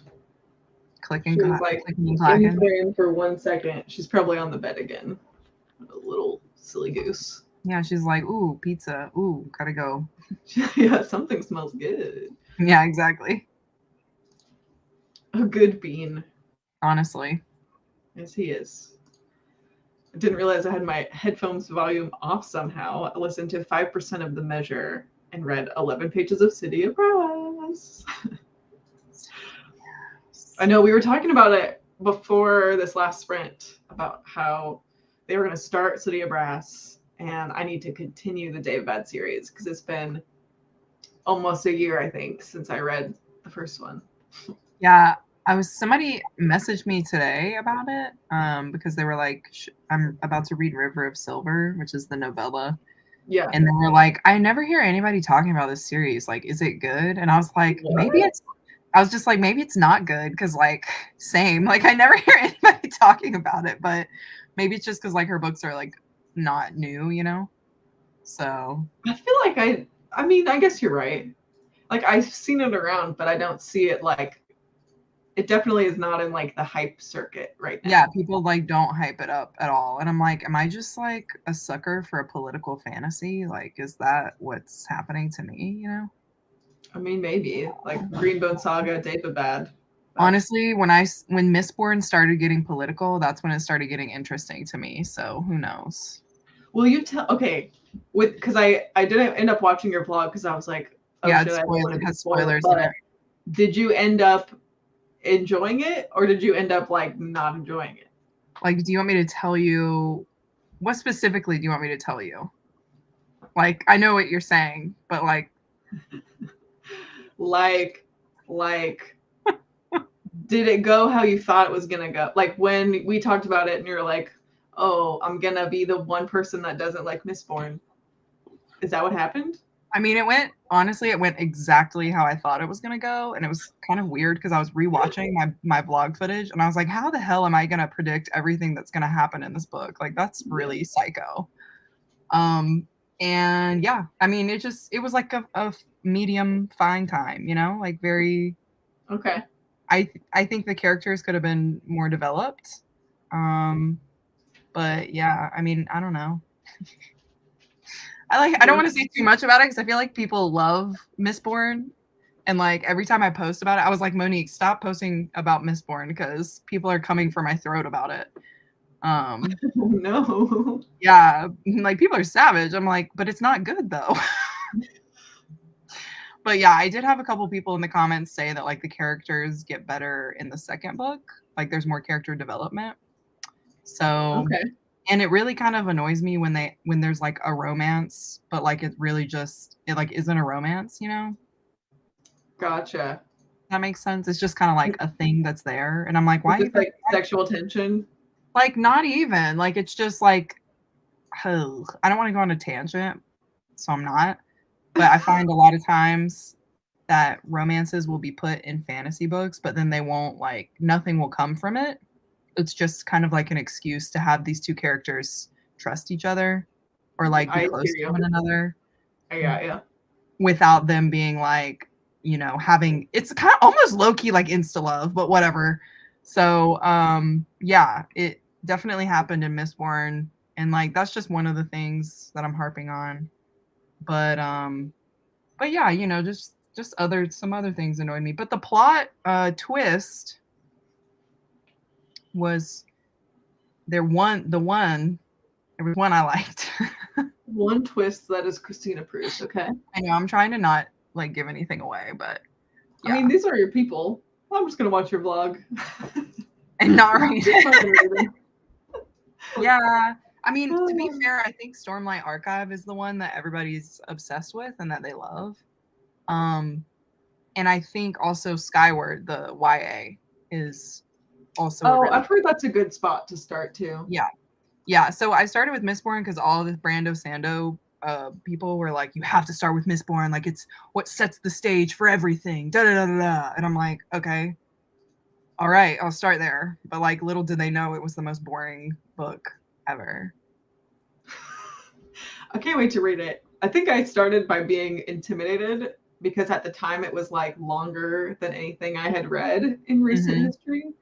But now I've read all of these long ass books this year and long ass audiobooks this year where it's like I have no excuse. I think it's like 20 hours. I'm like, what? Mm-hmm. Like I've read contemporaries that were longer than that. Like, what am I doing?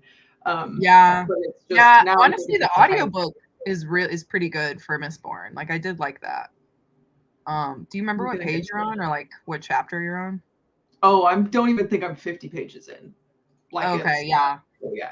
My like other thing that I was saying in the vlog is like if you like page 230 is where the politics come in really because up to that point it's just kind of like a description of like the magic system and kind of like them planning the thieving and stuff.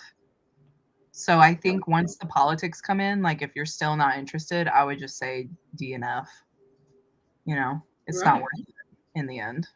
Like for me, I was like, I've got to finish this because like I've been reading it for a year, and like You you're in the got same it. boat, obviously. Yeah. But like in the grand scheme of things, did I need to read that book? Yeesh. Standalone debut. I have not read it. I haven't read any Brandy Standalone Sandy. debut. Haven't done it.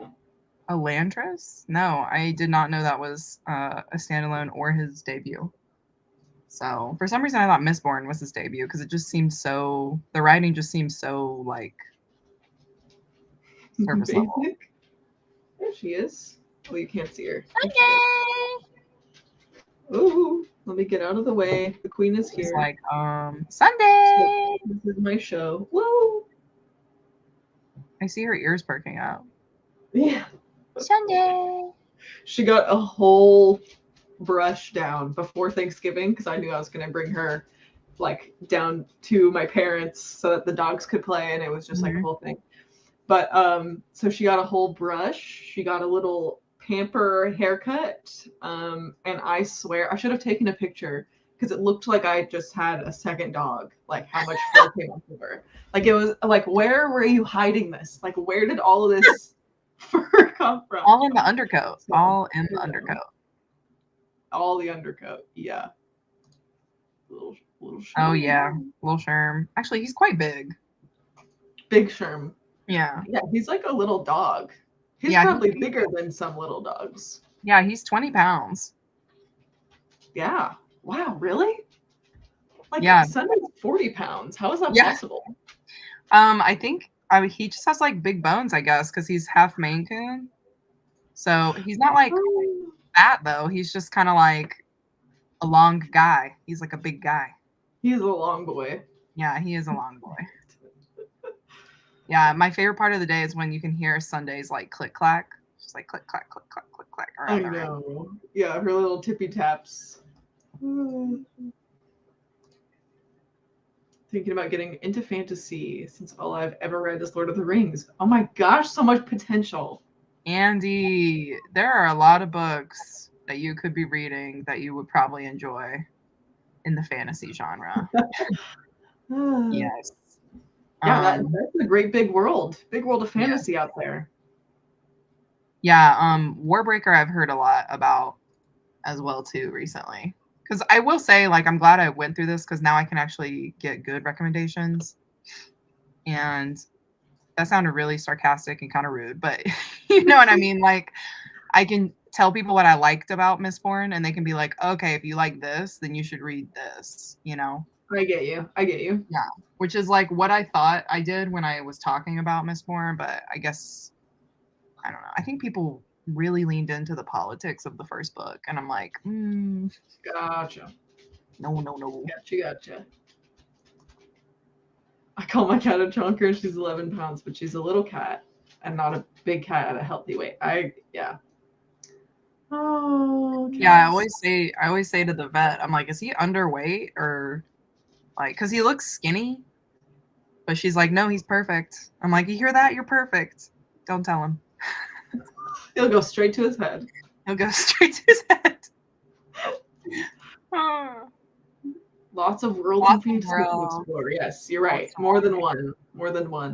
That's right. Hi, Laura. Hello. The word count. I'm so glad you asked. I just actually won in the last sprint. Final word count, 50,149. Yeah, I was like, it's 50,000 something. Ooh, excuse me. Hello. I put Priory on my December TBR. I almost did that too. There was like a reindeer readathon.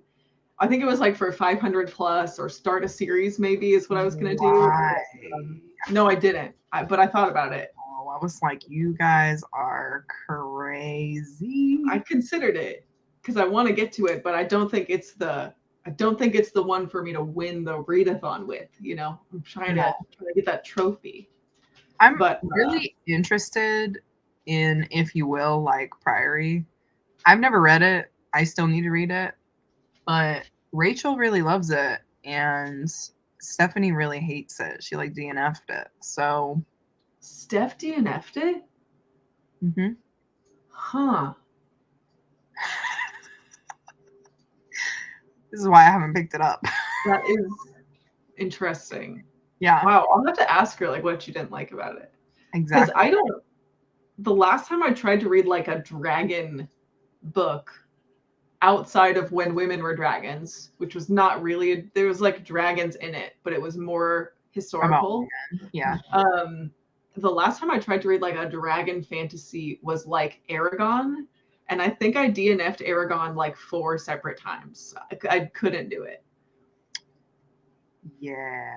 But that's also because I just didn't like that. Like the part that I would DNF at every time in Aragon is when they're like endlessly walking through the desert, and what's his face, the main character, is just like bitching about how difficult it is to be him, the chosen one, with his dragon. And they're like the training montage. I'm like, I can't do this. That's where I quit Aragon. So it's probably not fair to compare that to Priory that I obviously haven't read, but that's my hesitation with starting Priory, is like, I don't have a great track record with dragon books. I mean, you're remembering more of Aragon than I am. So I don't even know what Aragon's about, and I've read it twice in my life. What? Have you read the whole series?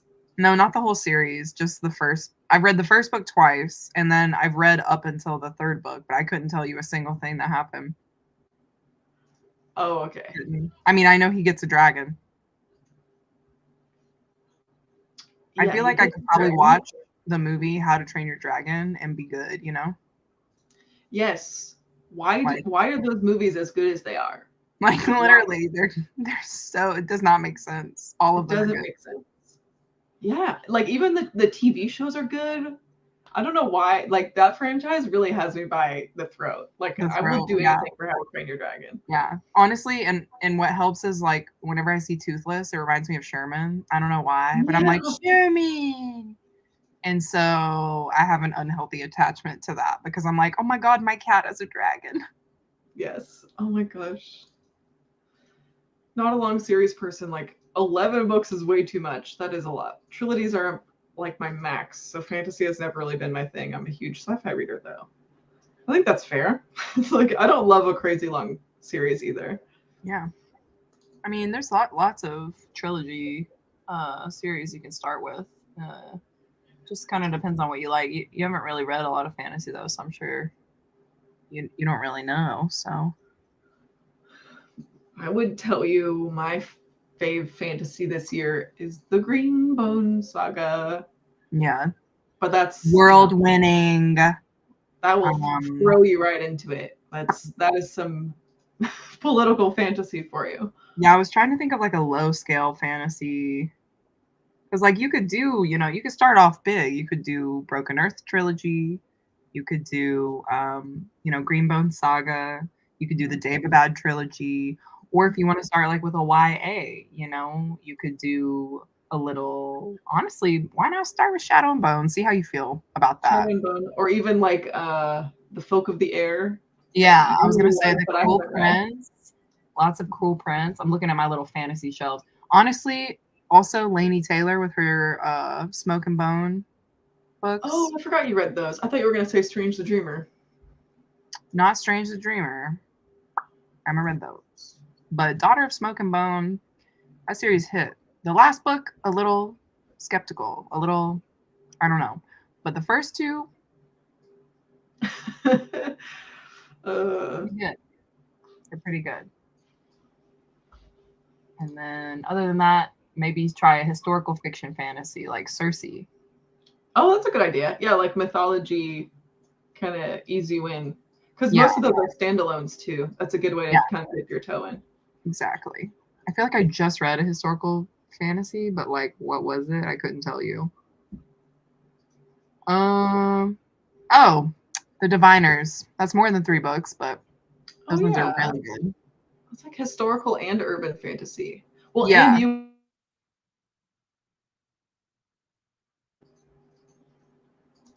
Did I Wait, lose did I you? pause or Am I did you back? pause? Okay, hey, what's Hey, up? Okay, what did you just say? we back. I was saying that you and I read The Monsters We Defy, which was like also historical fantasy. That one's a standalone, right? Yeah, Also really good. yeah.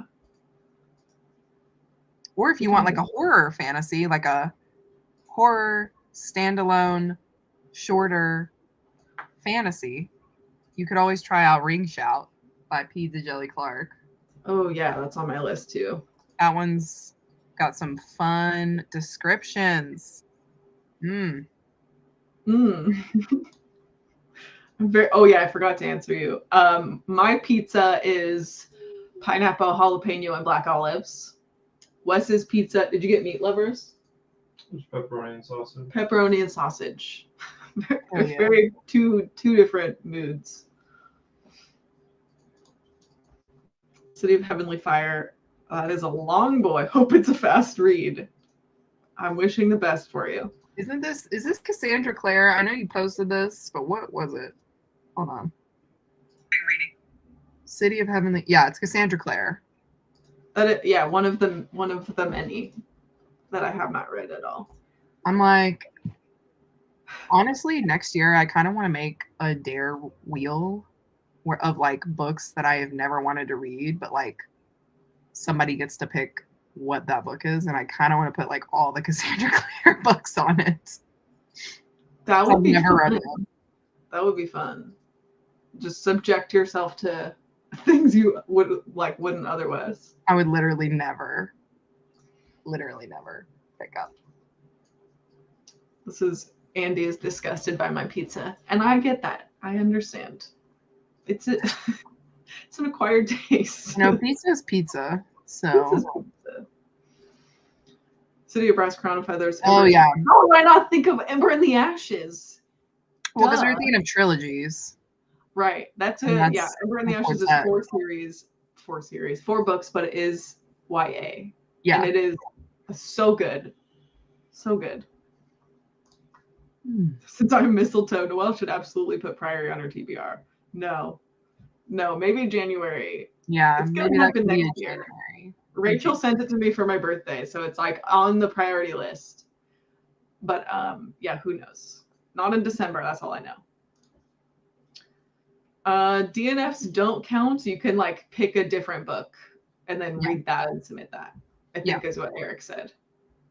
Mm-hmm. Check those out. Hello. Hey. I'm having trouble with the comment prompt. Maybe Starless Sea. There are a bunch of. Did you like the Starless Sea? I loved Starless Sea, and I mean, it doesn't really make sense why I loved it so much, because everything I always complain about in a fantasy, like it's pretty much it. Like it's definitely a slow burn.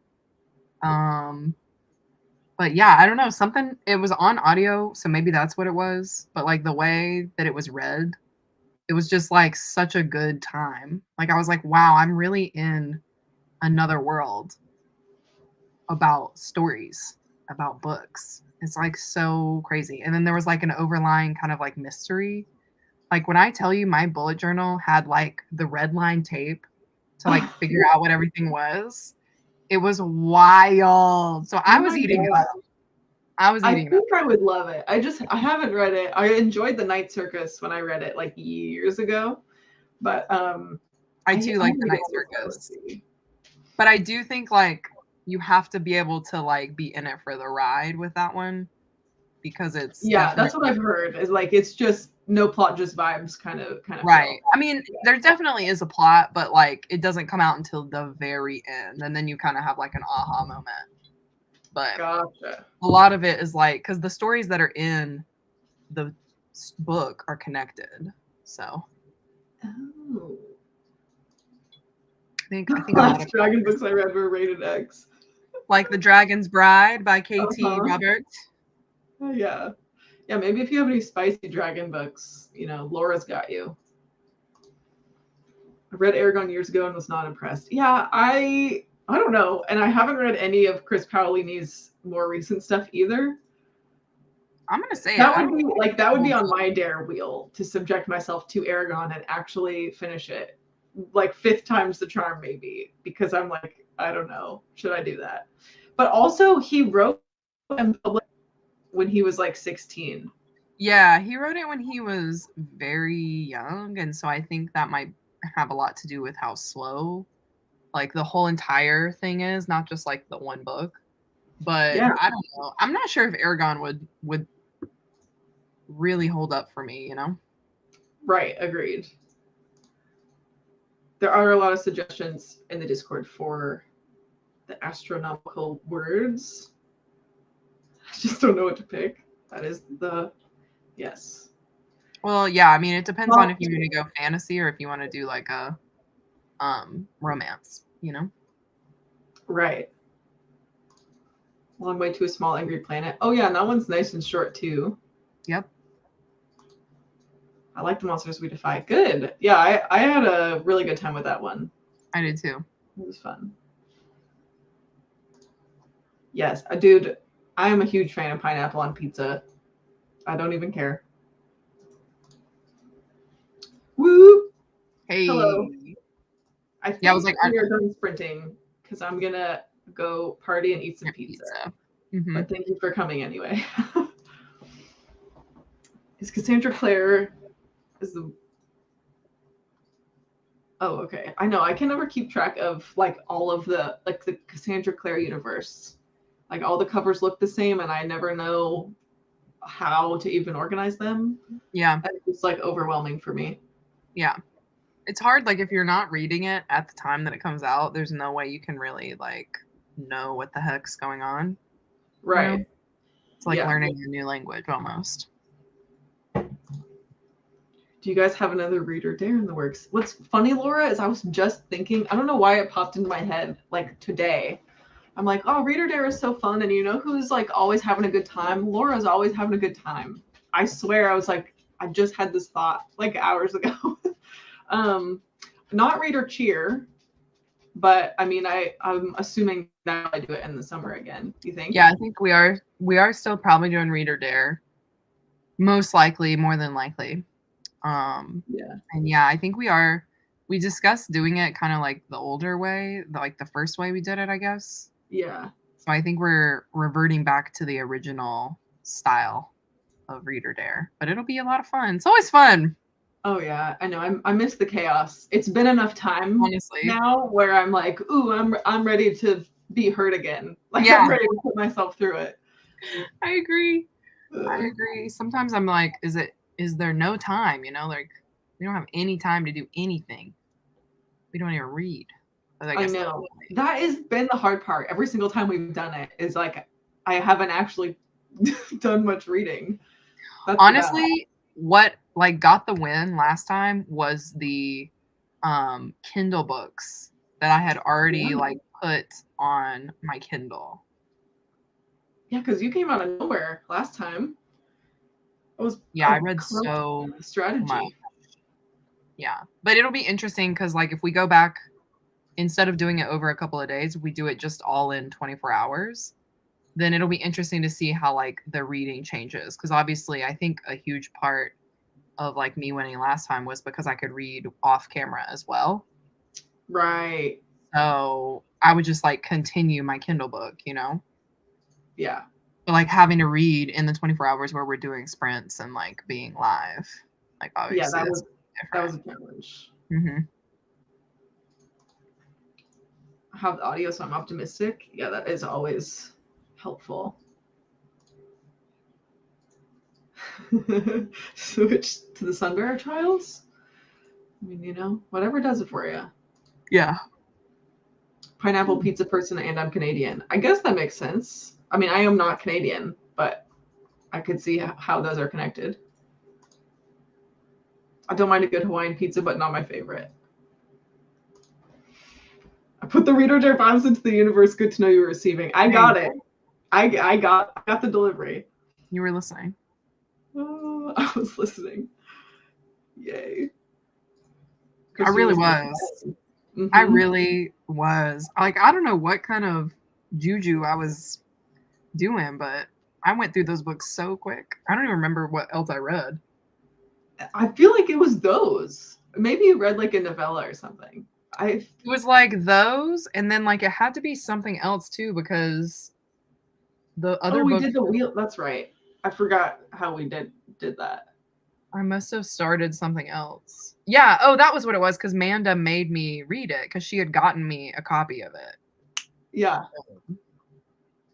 And I was like, okay, so I own all of these, so I've got to read them. It was crazy. So yeah, it was a fun time. Strong broadcaster. There you go. Yeah, I picked up the signal. Was there? I read a graphic novel at some point during Reader Dare. Yeah. I don't know if I was the one reading the manga. I think Monique read the manga. Oh, that could be. Oh, no, I didn't. No, I didn't start Zodiac Academy because I didn't own it. I started that. That was for a reading vlog, like the week after, basically. But how far along are you in Zodiac Academy, like the series? Funny you should ask, because I'm sitting here looking at book number 5 that I should have started 2 weeks ago. So yeah, I'm on book number 5, but I think I'm basically gonna marathon 5, 6, and 7 because 8 comes out I think on the 12th. So I think I'm gonna marathon 5, 6, and 7 in the next like week or so. Oh dang. Yeah, and I'm gonna do a reading vlog for it. And they also all fit in to prompts for reindeer readathon. So I'm just Nice. really yeah. Nice. I was like, I'm so glad it says heartless sky for the comment prompt. Oh yeah, that works. Mm-hmm. Good stuff. Did we spin for a manga? I A think group manga. I feel like maybe it was like manga or graphic novel. but then what did I read? I think the only manga I was reading at the time was Perfect World. I'm gonna have to go back and look at that. I'm too scared to get destroyed. I've heard the Honestly, series really takes a turn, yeah. yeah, like me after book 4, and everybody's like, it just keeps getting worse and worse. So I know this vlog is gonna be messy as hell. Like I'm just gonna be crying in this vlog. Like when I tell you that I have not cried over a book as much as I cried over number 4 of this series, like y'all. That is an endorsement. Honestly, like people keep asking me what my favorite book is, and I was like, I don't know what my favorite book is, but like the book that made me cry the most this year, book number 4. Dang. I just passed 50, so that was our last sprint. Thank you for joining, though. Best of luck. You are in the home stretch. 900 more words. You're almost there. I think there was a read your shortest. Oh, There you read your go. shortest. Yeah, Mo kept getting the really good spins, which is like Mo got the true good ones. to her luck and life. Yeah, And she for real. she definitely, I think she read a book that was like this, and then she read a manga. Yeah, that sounds right. Sim and Steph, I have a question because Christine just told me that you DNF'd Priory of the Orange Tree, and I haven't started it, but I don't think I've ever heard any negative reviews. So I want to know why you DNF'd because now I'm apprehensive. So give me the tea. That's my She's question. like, right Crying until with my you. Christmas cookies and eggnog. What a mood. Sounds like a good time. Mm-hmm. Sounds like a good time. Mm-hmm. I'm trying to read the 8th one like the day that it comes out because I'm also obviously doing the bingo board for Broke Bitches. Mm-hmm. And one of the things is read a book on release day. So. Oh. You might be a board ahead of me. Are there 3 boards now? There's 3 boards. I'm still on board 2 though. Oh. But like I'm in progress of so many books that once I finish these last little bits, I'll be on board 3. Gotcha. Okay. Mm-hmm. Yeah, I'm like, I really didn't want to give myself bingo anytime soon. Like I'm like all the bingos are like all spread out. So like once I read these 1 books. Yeah, I'm in the same boat. I only have like maybe 4 books on that board. I don't even think I've posted it yet, but there's a few. I'm on the 2nd board. Yeah, I also keep forgetting to update it, but you know, it's fine. You know, we're all just doing what we can do. Oh no. Drop the link. Do you have a rant? I will watch the rant. I don't know if she has a rant. I don't know if she does. Besides her, I think she did it for Read It Down. Oh. So it's whatever episode Rachel is on, because Rachel's the one who wanted her to read it. That is just like good, like that's just Rachel's karma, is that someone hated and DNF'd one of Rachel's favorites. You know? Like that just makes sense to me. Honestly, that's what happened when she gave me that book, The Swallows. She was like, this is the best book ever. Yeah, and she was like, you'll love it. Da, da, da, da. And I was like, ew, this book is gross. I forgot that you read that. Yeah, I was like, why? But I still own it. Like, I'm not unhauling it, but it's not my favorite. That's so funny. I'm going to read Zodiac Academy, The Awakening. Are not counting for anything, but I want to do it. Like some of the holiday romances, I'm like, well, when am I going to read these otherwise? So they're just all getting squeezed in. Why not? I just didn't care about the characters at all. And while the world was interesting, I got halfway and was like, what's the point? And I have a lot to say about the sapphic relationship being the selling point. T. LOL. I mean, you know, it's like what goes around comes around sometimes. I find that a lot of fantasy books that are sapphic get sold as like sapphic fantasies, but they aren't actually romantic in any way, shape, or form. I Isn't think, that interesting? yeah, like one of the Isn't that most interesting? recent ones is the Nona or Gideon the Ninth, I think. Is that not actually sapphic? No, No it's way. like he's gay, I think, but I don't think it's romantic. And so Oh, I see. my issue with that is probably Stephanie's issue too. It's like, okay, that would basically be like saying, okay, we have a fantasy book and we're selling it as like a heterosexual, you know, relationship. But like there's no romance in the fantasy book. So why are we talking about the heterosexual romance, you know? Interesting. That's How how I see it.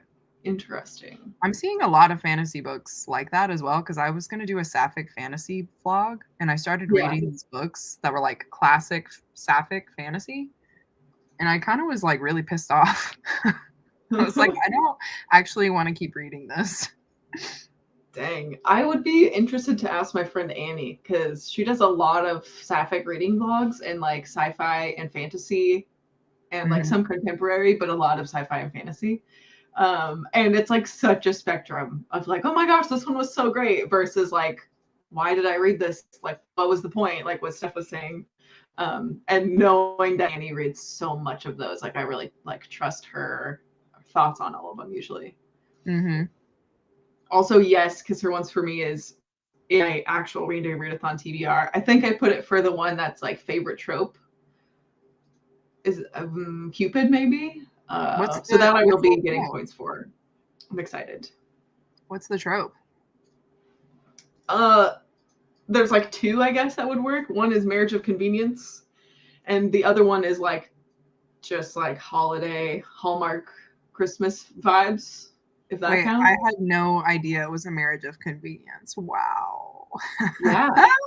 I'm about to live. That's on my Reindeer Readathon TBR, but it's for the cursive font. Oh, that one would work too. Yeah. Mhm. So I think that's like the only romance that I've got on my TBR, unless I change out another one that I've been thinking about. So we'll see. I have a few, but it's like depending on if I actually get to all of them is going to be the tricky thing. Yeah. It's like, will I get to these? Yeah. Can I just go into hibernation in December and just read these books? That'd be great. Yeah. I mean, you can. All I've heard about Priory is like dragons and sapphic. Like that's it. And queens. Right. And oh my gosh, it's so long. That's like all I hear. Oh my gosh, it's so long. Yeah. I think queerbaiting is a real issue in publishing and movies. Who did I see talking about how people talking about like sapphic books and sapphic reads almost like it's almost like overcorrecting, being so excited, or like overselling books being sapphic as like to compensate for not reading a lot of it or to compensate for only reading like male romance. I cannot remember. Someone just did a great like not video essay but like a discussion about like, hey, look, like maybe we should look at how we're talking about sapphic books, and it like blew my mind. So good because the queerbaiting is an issue. I was gonna say this comment by Destiny down here is like perfect. I think it's like the definition between specifying queer characters versus queer relationships when talking about books. Yeah, because it's like fine, like yeah, because like if they're sapphic characters, great. But it's when somebody's like, oh, it's a sapphic romance that I like. My romance brain is like, and then I start getting like a crazy person, and my expectations, you know, get wild. And then I read it, and I'm like, they are gay, but there's no relationship here. Yeah, that is like the perfect distinction, and like helps to establish like legit expectations too. Yeah, and I think maybe that has something to do with also like just promoting it as like the booktuber or like whatever, you know, just being a little more specific in the words. Yeah. Wording. Didn't love two ladies Gideon. building towards something, but it's not romance. That's wild because this is all I've heard too. Lesbian necromancers in space.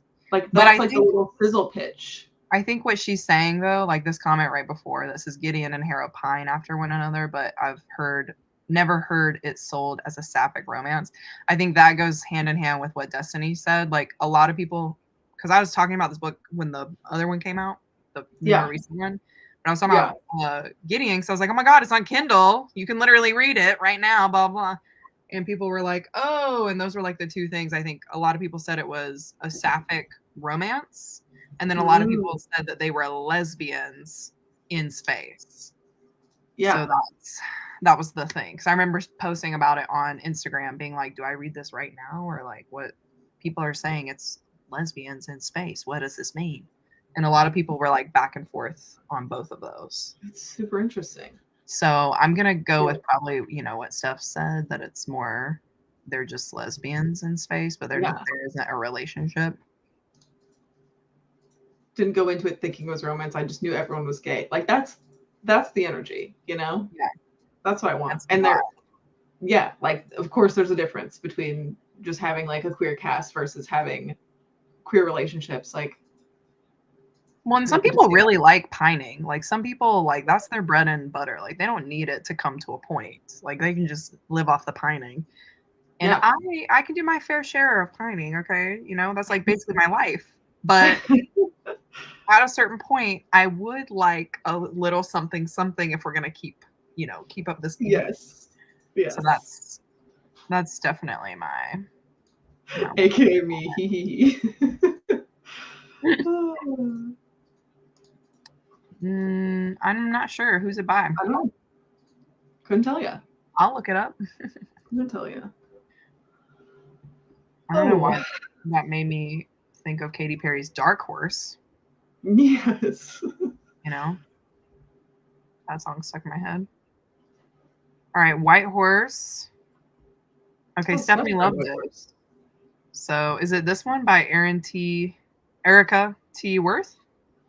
Oh my gosh, my screen is bright. Is it that one? Oh, I just saw that earlier today. Is that a new release or am I losing it? It says November 1st. Maybe I saw it in like some kind of awards list or something. Maybe Goodreads choice. Not her saying I read it. I had not seen it anywhere until like very recently. It's now ringing a bell. Yes, that one. It's an indigenous woman who must face her past when she discovers a bracelet haunted by her mother's spirit. Some people are haunted in more ways than one. Heavy metal, ripped jeans, Stephen King novels, and the occasional beer at the White Horse have defined urban Indian Carrie James' life so far. But when her cousin Debbie finds an old family bracelet that once belonged to Carrie's mother, it inadvertently calls up both her mother's ghost and a monstrous entity. Sounds good. I'm going to put it on to read. Did you get the arc stuff? Oh, yeah. That's why I was laughing. It was like, I read it in October, and I was like, it came out November 1st. Checks out. She's a trendsetter. Yeah, flexing. Oh, vote on the final round. I'm only just now seeing these. I know. I haven't even looked at it because it's just the last couple of days was me trying to drastically catch up on my words. But I filmed like a reaction to the opening round. For which one? Which categories? Oh, I just did all of them. I was like, look, I haven't read from all of these, but I'm gonna vote on all of them. And you can come for me if you want. Like what? I was gonna do like a predictions video of the ones that I thought were gonna move on to the next round of fantasy. Where is my little screenshot? I was like, I'm about to do it right now on live. Yeah, give us some predictions. Because like these were the ones that were in the category, right? And so I was like, I wonder if we can figure out which ones, because I haven't looked at the fantasy. Y'all just have to take it as a truth. But like I haven't looked at the ones that have moved on. But like we think Sarah J. Maas, right? Oh, for sure. Sarah J. Maas, Jennifer L. Armentrout for sure. I want to say Stephen King and Brandon Sanderson. Then I want to say Babel. Then I want to say Legends and Lattes. Then let's see, we have 4 more. Maybe Daughter of the Moon Goddess. I haven't read that one, but I feel like a lot of people like that one. That will be in there. Right? And then we have 3 more. N.K. Jemison's popular, but I've heard this book is not as popular. Which one? It's The World We Make. It's the second book in her like city before. Oh, The City We Became? City We Became, yeah. One, which I loved, but it's definitely not like that is not a book for everyone. I wouldn't recommend it to everyone. Honestly, I want to say the next 3 are going to be River Enchanted, Atlas 6, and Nettle and Bone. Oh, yeah. Maybe. Could be. I don't know. You want me to send you this so you can make your predictions? I'm doing it. Oh, yeah, do it. You're like, no? What's funny is every time I write Noel on my phone, remember when I text you and I was like, Boel, B-O-E? Uh-huh. It automatically corrects your name now to Boel every time. I'm like, who's Boel? That's my alter ego. Who is Boel? Yeah, Colleen Hoover is for sure going to win in the category. She's got 2 books, but maybe they'll split the vote. That's what I'm saying is like, it's possible. It's possible that since Coco has 2 horses in the race, that they are split. That might screw her. I really think Sarah J. Maas is probably going to win fantasy just because. Oh, like there's no way she doesn't. There's no way. Yeah, they're literally insane. Those people, those women, because we know they're women. Fully grown. Yeah, they're coming after actors and stuff. Okay, why even emphasize a queer character's queerness in a book if there's no relationship? Just let a character be gay person without it being a selling point for publishers. Honestly, I see what you're saying, but on the same point, I think it is important to have queerness without a relationship because there are people who are queer but also aren't like sexual, I guess, or like they don't like have relationships because they don't want them. Yeah, so I see what you're saying. Yeah. But I do think it's important to have it in literature. But we can nitpick the fact that like it's a queer person, not a queer relationship. Not the relationship. Right. Like I want the visibility to still be there. Yeah. But it doesn't need to be like I don't love that it's like the marketing thing, right. Like because that's like now what the problem is, like the selling point about like Priory like Steph was saying. So yeah, but I do get it because it is obviously totally, yeah, non-hetero. It was on the first. Did you get my thing? I sent it to you. I did. Okay, I'm gonna make you do your guesses, so go ahead. Oh, my predictions. I also haven't looked at the final round. All right, now is not the time to glitch on me phone. My phone is on its last freaking leg. It's like 3.5 years old. I was about to say, I feel like your phone is ready to go. You know what's wild is that my Google Maps still doesn't work from when you did. My Google Maps is just broken forever, probably until I get a new phone. It's like I tried to use it the other day and it's like, oh, still. That is so oh, wow. That was a good time. Yeah. Anywho. Okay, my predictions for fantasy is probably going to be really similar to yours. I'm sure. But I'm going to say Sarah J. Maas, Atlas 6. I'm going to say The Very Secret Society for Irregular Witches. Okay. I feel like I saw that everywhere. Jennifer L. Armentrout. Yes, got to. Brandon Sanderson, Stephen King. What is that, 6? Yeah, that's 6. Babel, 7. Legends and Lattes is 8. Yep, you got 2 more. Crap. Okay. I really want to say When Women Were Dragons, but I don't think so. It wasn't. I wouldn't classify that as fantasy. So maybe. Okay, I'm gonna go. I think I'm gonna say Daughter of the Moon Goddess and Yeah. Kaikei. Okay, that was gonna be my other guess, like A River Enchanted and Kaiki. Kei. Kaikei. Yeah, I was like, I think I'm saying it wrong, but those two I almost feel like are interchangeable because they're both book of the month. So like the popularity for that is probably okay. I'm gonna check. I'm gonna check what the round is. I'm excited. I have no stakes in this. Sarah J. Maas, A War of Two Queens, The Very Secret Society of Irregular Witches. She got it. Legends of Lattes, Babel, The Lost Meadow, which is Mistborn number 7, Fairy Tale. Can't believe I read a Mistborn book. Like I already know what it is. Oh, The Golden Enclaves, Naomi Novik. Okay. You should have definitely voted for her. The Atlas 6 and Daughter of the Moon Goddess. I missed one. I missed one. It's Kaike or Kai. That one? I thought, yeah, what was the one? Kaikei didn't make it. And then the something, Golden something. The Golden Enclaves is. Huh? Oh, that's Naomi Novik. Yeah, yes.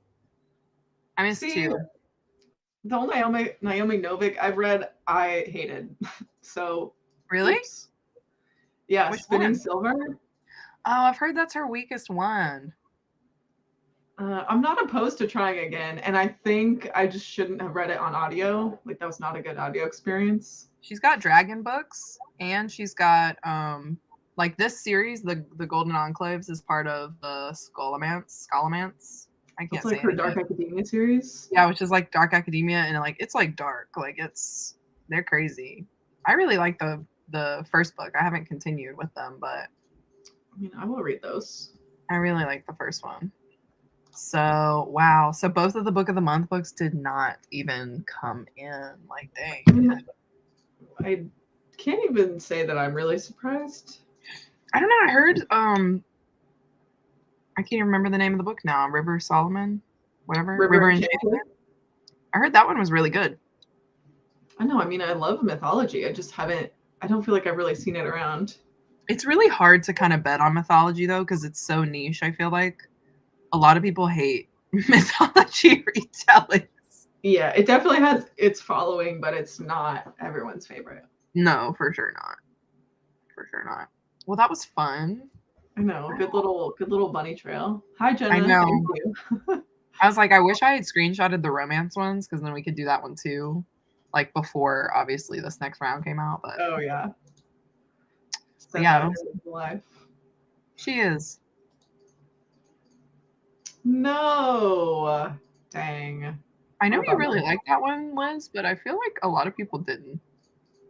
I mean, that's also a retelling though. Kinda. I mean, it's like a historical retelling. It's a Joan of Arc retelling. Wow. Okay, I think I'm gonna buy that book next time I go. Like when I have a bingo. I'm very excited to read it. Looks cool. Ghost on all things social. Sometimes you need to, like, you just need a break. Yeah. Yeah, The World We Make just came out. So I would have been really surprised if that had made it. No one had. I pre-ordered it, and my pre-order is not even here yet. So, like, I haven't even read it. So, I mean, I think it just barely made it in on, like, I don't know. It was, like, just barely published in time. But I don't think anyone's really, like, read it yet. But I'm very much looking forward to it. That'll be on my January TBR for sure. I was trying to squeeze it into December, but I don't know what it would have worked for. Maybe finish a series. But I would think I went with something else. Oh, it's a duology. Okay. Why did I think it was a trilogy? I'm crazy. I don't know. I didn't realize when I read the first one, I didn't realize that it was going to be a duology. So, because it felt like it was setting up for something like gigantic and sprawling. Yeah. But so I will be very intrigued to see how like so much wraps up in one book. It could be amazing or terrible, and I hope not terrible.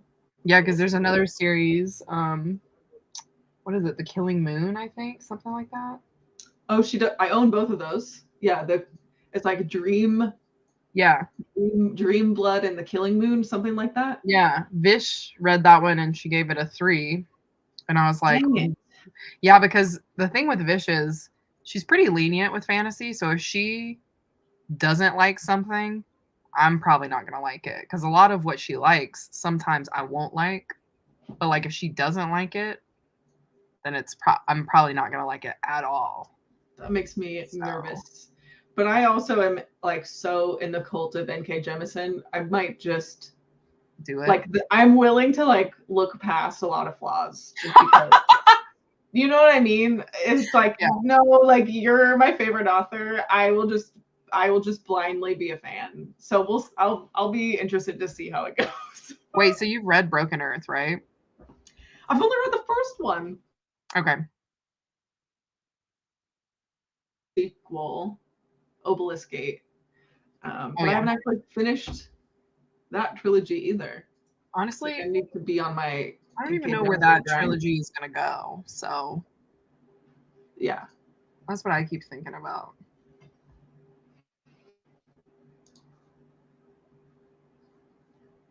Laura, I have never published any of it on Wattpad or anything, just because it's so bad right now. I would need a lot of work before I did that. But I think if I'm gonna do the revision process anyway, I would just like start querying like publishing agents instead of posting on Wattpad is probably the way I would go.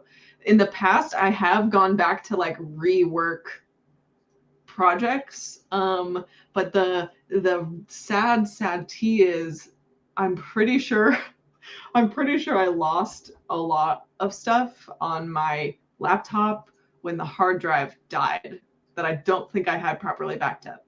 So this is a reminder to back up your precious projects.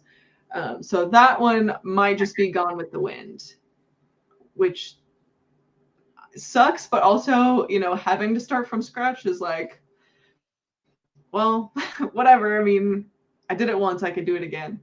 But that one wasn't near even ready to do anything with either. I had just like gotten so into the lore and so into the world that the actual manuscript was like very mediocre and whatever. But this one, like this NaNoWriMo project has been like garbage, but at least it's like getting somewhere, Yeah. Like I could finish the draft and then go back and do all of the world building and stuff, like extra supplementary information that's fun for me to do. But the manuscript itself is like the priority for once, where it's like, even though that's the hard part, so it's hard to talk myself into just continuing with it, but it's got to happen. It's got to happen. Mm-hmm. That was my big lesson this month is, hey, we're actually going to finish this one. So that feels good. Yeah. Honestly, writing is really hard. I know you attempted last year, didn't you? Mm-hmm. Yeah. Yeah. I finished. I just didn't do anything with it after that. I was literally like, I'm never gonna write again. Ooh. This is a tricky little creature. That's one of my favorite TikTok sounds. A dubious little creature. Oh my god. Getting up to mischief. I love it. I haven't heard that one, I'm not gonna lie. What? I'm gonna send it to you. I love it. Okay. A dubious little creature. Keep laughing. Yeah. I definitely finished last year, and it was like I wrote a romance. Mm-hmm. And it was like part of a trilogy. Like 3 series, I guess. 3 in a series. And then I was like, how am I going to do this? And I kind of just got a little too in my head about it. So then I DNF'd it, honestly. Yep, that is how it goes. That is how it goes. Mm-hmm. You got to embrace the suck.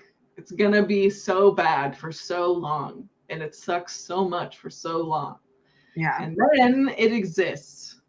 And when it exists, then you can fix it. Can you tell what my mantra has been all month? Yeah, just write. Just write It's it. gonna suck, but then it's birthed into the world, and then you can work on it for Yep. real. Then you can raise it, But you know? it's a lot easier said than done. People's opinions do not faze me. Yeah, I love this. Mhm. Honestly, I wish I could live my life like that. Like, people's opinions do not faze me. That's kind of how I feel with Babel right now, is because like that book just became everything to me, and now I'm seeing a lot of this is overhyped, this book didn't do it for me, whatever reviews, and I'm like, that's fine.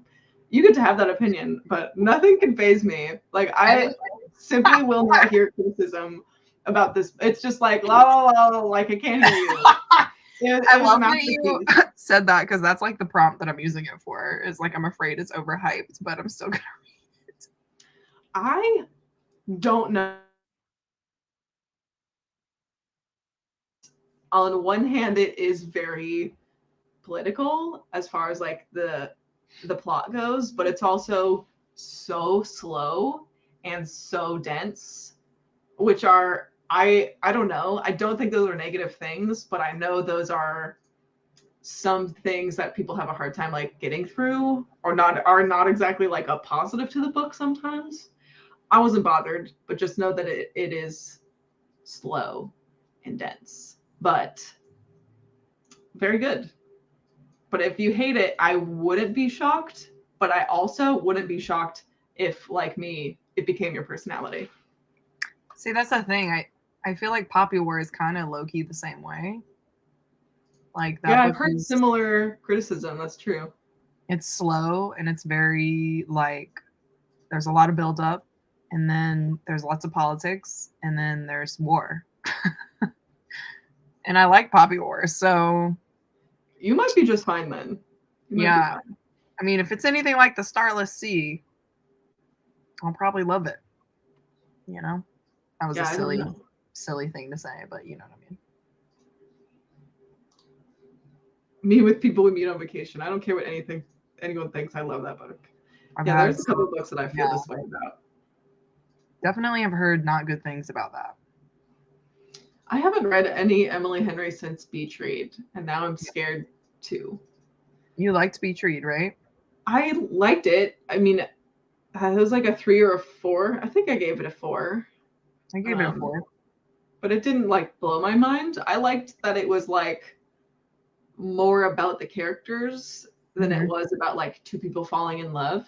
Like I felt like it was two people who each had their own like intense shit to work through that then happened to like also have a romance. Mm-hmm. I don't know. I would be open to reading more of Emily Henry's books, but it's like not high on the TBR. Mo keeps saying like I'm pretty sure Emily Henry's books are just like going downhill from here. Uh-oh. Yeah. I was like, that's sad. I have to read Book Lovers, so I still haven't read it yet. Story of my life. Story of my life. I read a few pages of Poppy War and I really was feeling it. So who knows, maybe I will like Babel. I'd say like give it a try, but just know that it's not going to be like fast-paced like sexy action fantasy. It's definitely like dark and slow and like a little bit pretentious, but that's kind of the point. So you just have to be willing to be along Be receptive of that energy. Yeah. That's like the criticism I've seen of it is like R.F. Kuang thinks she's such an academic. It's like, what did you think you were getting into? I'm like, she is an academic, what did you think though. you were reading? Yeah. She's literally a genius. She is literally a genius. I'm like, if you guys didn't know that, I don't know what rock you've been living under. Anyway. I saw a meme of a toad's butt today, and I regret not sending it to you. Yeah, this is an open invitation to send me all frog memes that you think are a good time. Because you mentioned your favorite TikTok, and that's where mine went. All frogs and toads are dubious little creatures getting up to mischief. In fact, Beach Read was not my favorite. Gave it a 3. My least fave of her big 3. Interesting. The Unhoneymooners. I love bought that it book. for a friend. You loved that book? Yeah, it's a fade to black though, so hopefully your friend's okay with that. Huh. It was really random. I don't know why I loved it. Okay, I'm gonna say it. I'll say it here now because there is a third act conflict that kind of doesn't make sense, but I was living for the drama. I don't remember who I saw that just read this and just hated it. But Probably a lot of people. I don't. It was like some. This is the problem: is that I watch so many fun people, and then my brain can't remember who does what. I don't know. I don't know. It's like a very random love story, but it's definitely like fake dating and then vacation, and then they come back and there's like a third act trope. And it's a messy third act, y'all. It's not cute. Like it's messy. It's like probably the kind of third act that people hate. But for some reason, like I was eating it up. Like, give me a fork and knife. You know what I'm saying? I don't know. What? The whole third act was wild. Dang. It really was. It came out of nowhere. Like, literally, I thought the book was going to end. And then it was like, boom. And I was like, whoa, whoa. But I'm kind of here for it. Like, have you read what's that dumb Tessa Bailey book that I hated? It Happened One Summer. I haven't read that one. I think because a lot of people said it wasn't good. Hated it, but it does have the absolute most unhinged third act that now is making me think you might actually enjoy it. Oh, great. Wait, I don't know if I like all third act craziness. I think something about this particular one worked for me. I don't know. Because sometimes third act comes in and I'm like, oh boy, this is uncouth. Yeah, maybe it was just a random thing. It was the right kind of vibe at the time. I don't know. You like what you like, you know? Crazy kooky time. I like messy. Yeah, it was definitely messy. And I've heard that it's not as good as their other books. But like honestly, all of the Christina Lauren books that I've read, they've all kind of been on the same level to me. Like there's not any of them that have been super amazing, but none of them are really horrible, you know? And I think I read like Christina Lauren. Yeah. I think I read like 4 of them. So the one I do want to read though is Love in Other Words, because I've heard that's the best one. And I own that one. I've heard that one's the best. So. Change my Vixen prompt to Unhoneymooners? Maybe. Is that the one where it's like you think it's gonna be bad, but you're gonna read it anyway? I think it's like you want to read it, a book that you want to read, but you think might be overhyped. That would be a good one. Yeah, I don't know if anyone's hyping it up though. Like I think I'm in the minority here. So I saw a bunch of hyping it. Huh? TikTok, I think, is hyping it.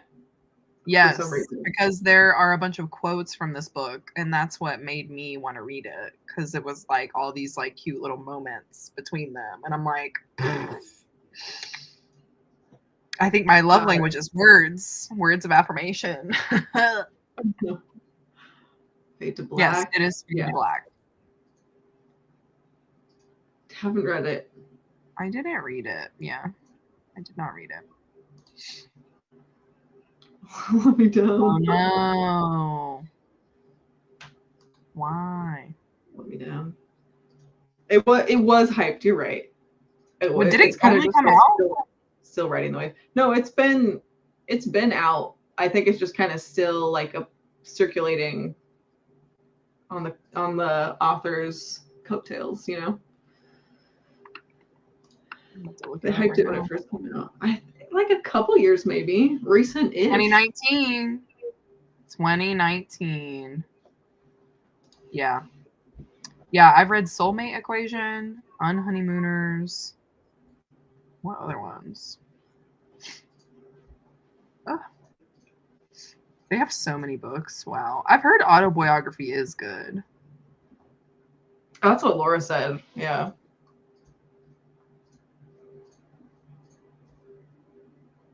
It's just such a cool concept, you know, just like writing books with your bestie. I know. I do love that. It's like it's crazy. That's some goals.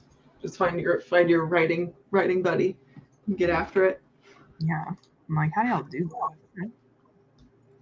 Man, I know that we're still popping off, guys, but I think I'm gonna go and eat some pizza. Yeah, you should go. You should go. Thanks for hanging out with me, celebrating with me, doing a couple of sprints, and had this little party debrief together. Christine popping in, that's always a good time. You know, little hang out. I texted her as soon as she hopped in the chat and was like, "Do you want are we sprinting or are you incognito?" And she's like, "Why the hell not?" And now we're here. And where the hell you been, Loco? I was just laughing because earlier I knew that you were doing sprints, but in my brain it was like 9 p.m. when I was like, who's doing sprints? But it was actually 5. And I was like, yeah, Noelle's probably still sprinting. We were going. We crushed it. I only did like 3 sprints and we made it. I know, I love it. Yeah, good times. Thanks for being along for the ride. Bye. Later. Bye.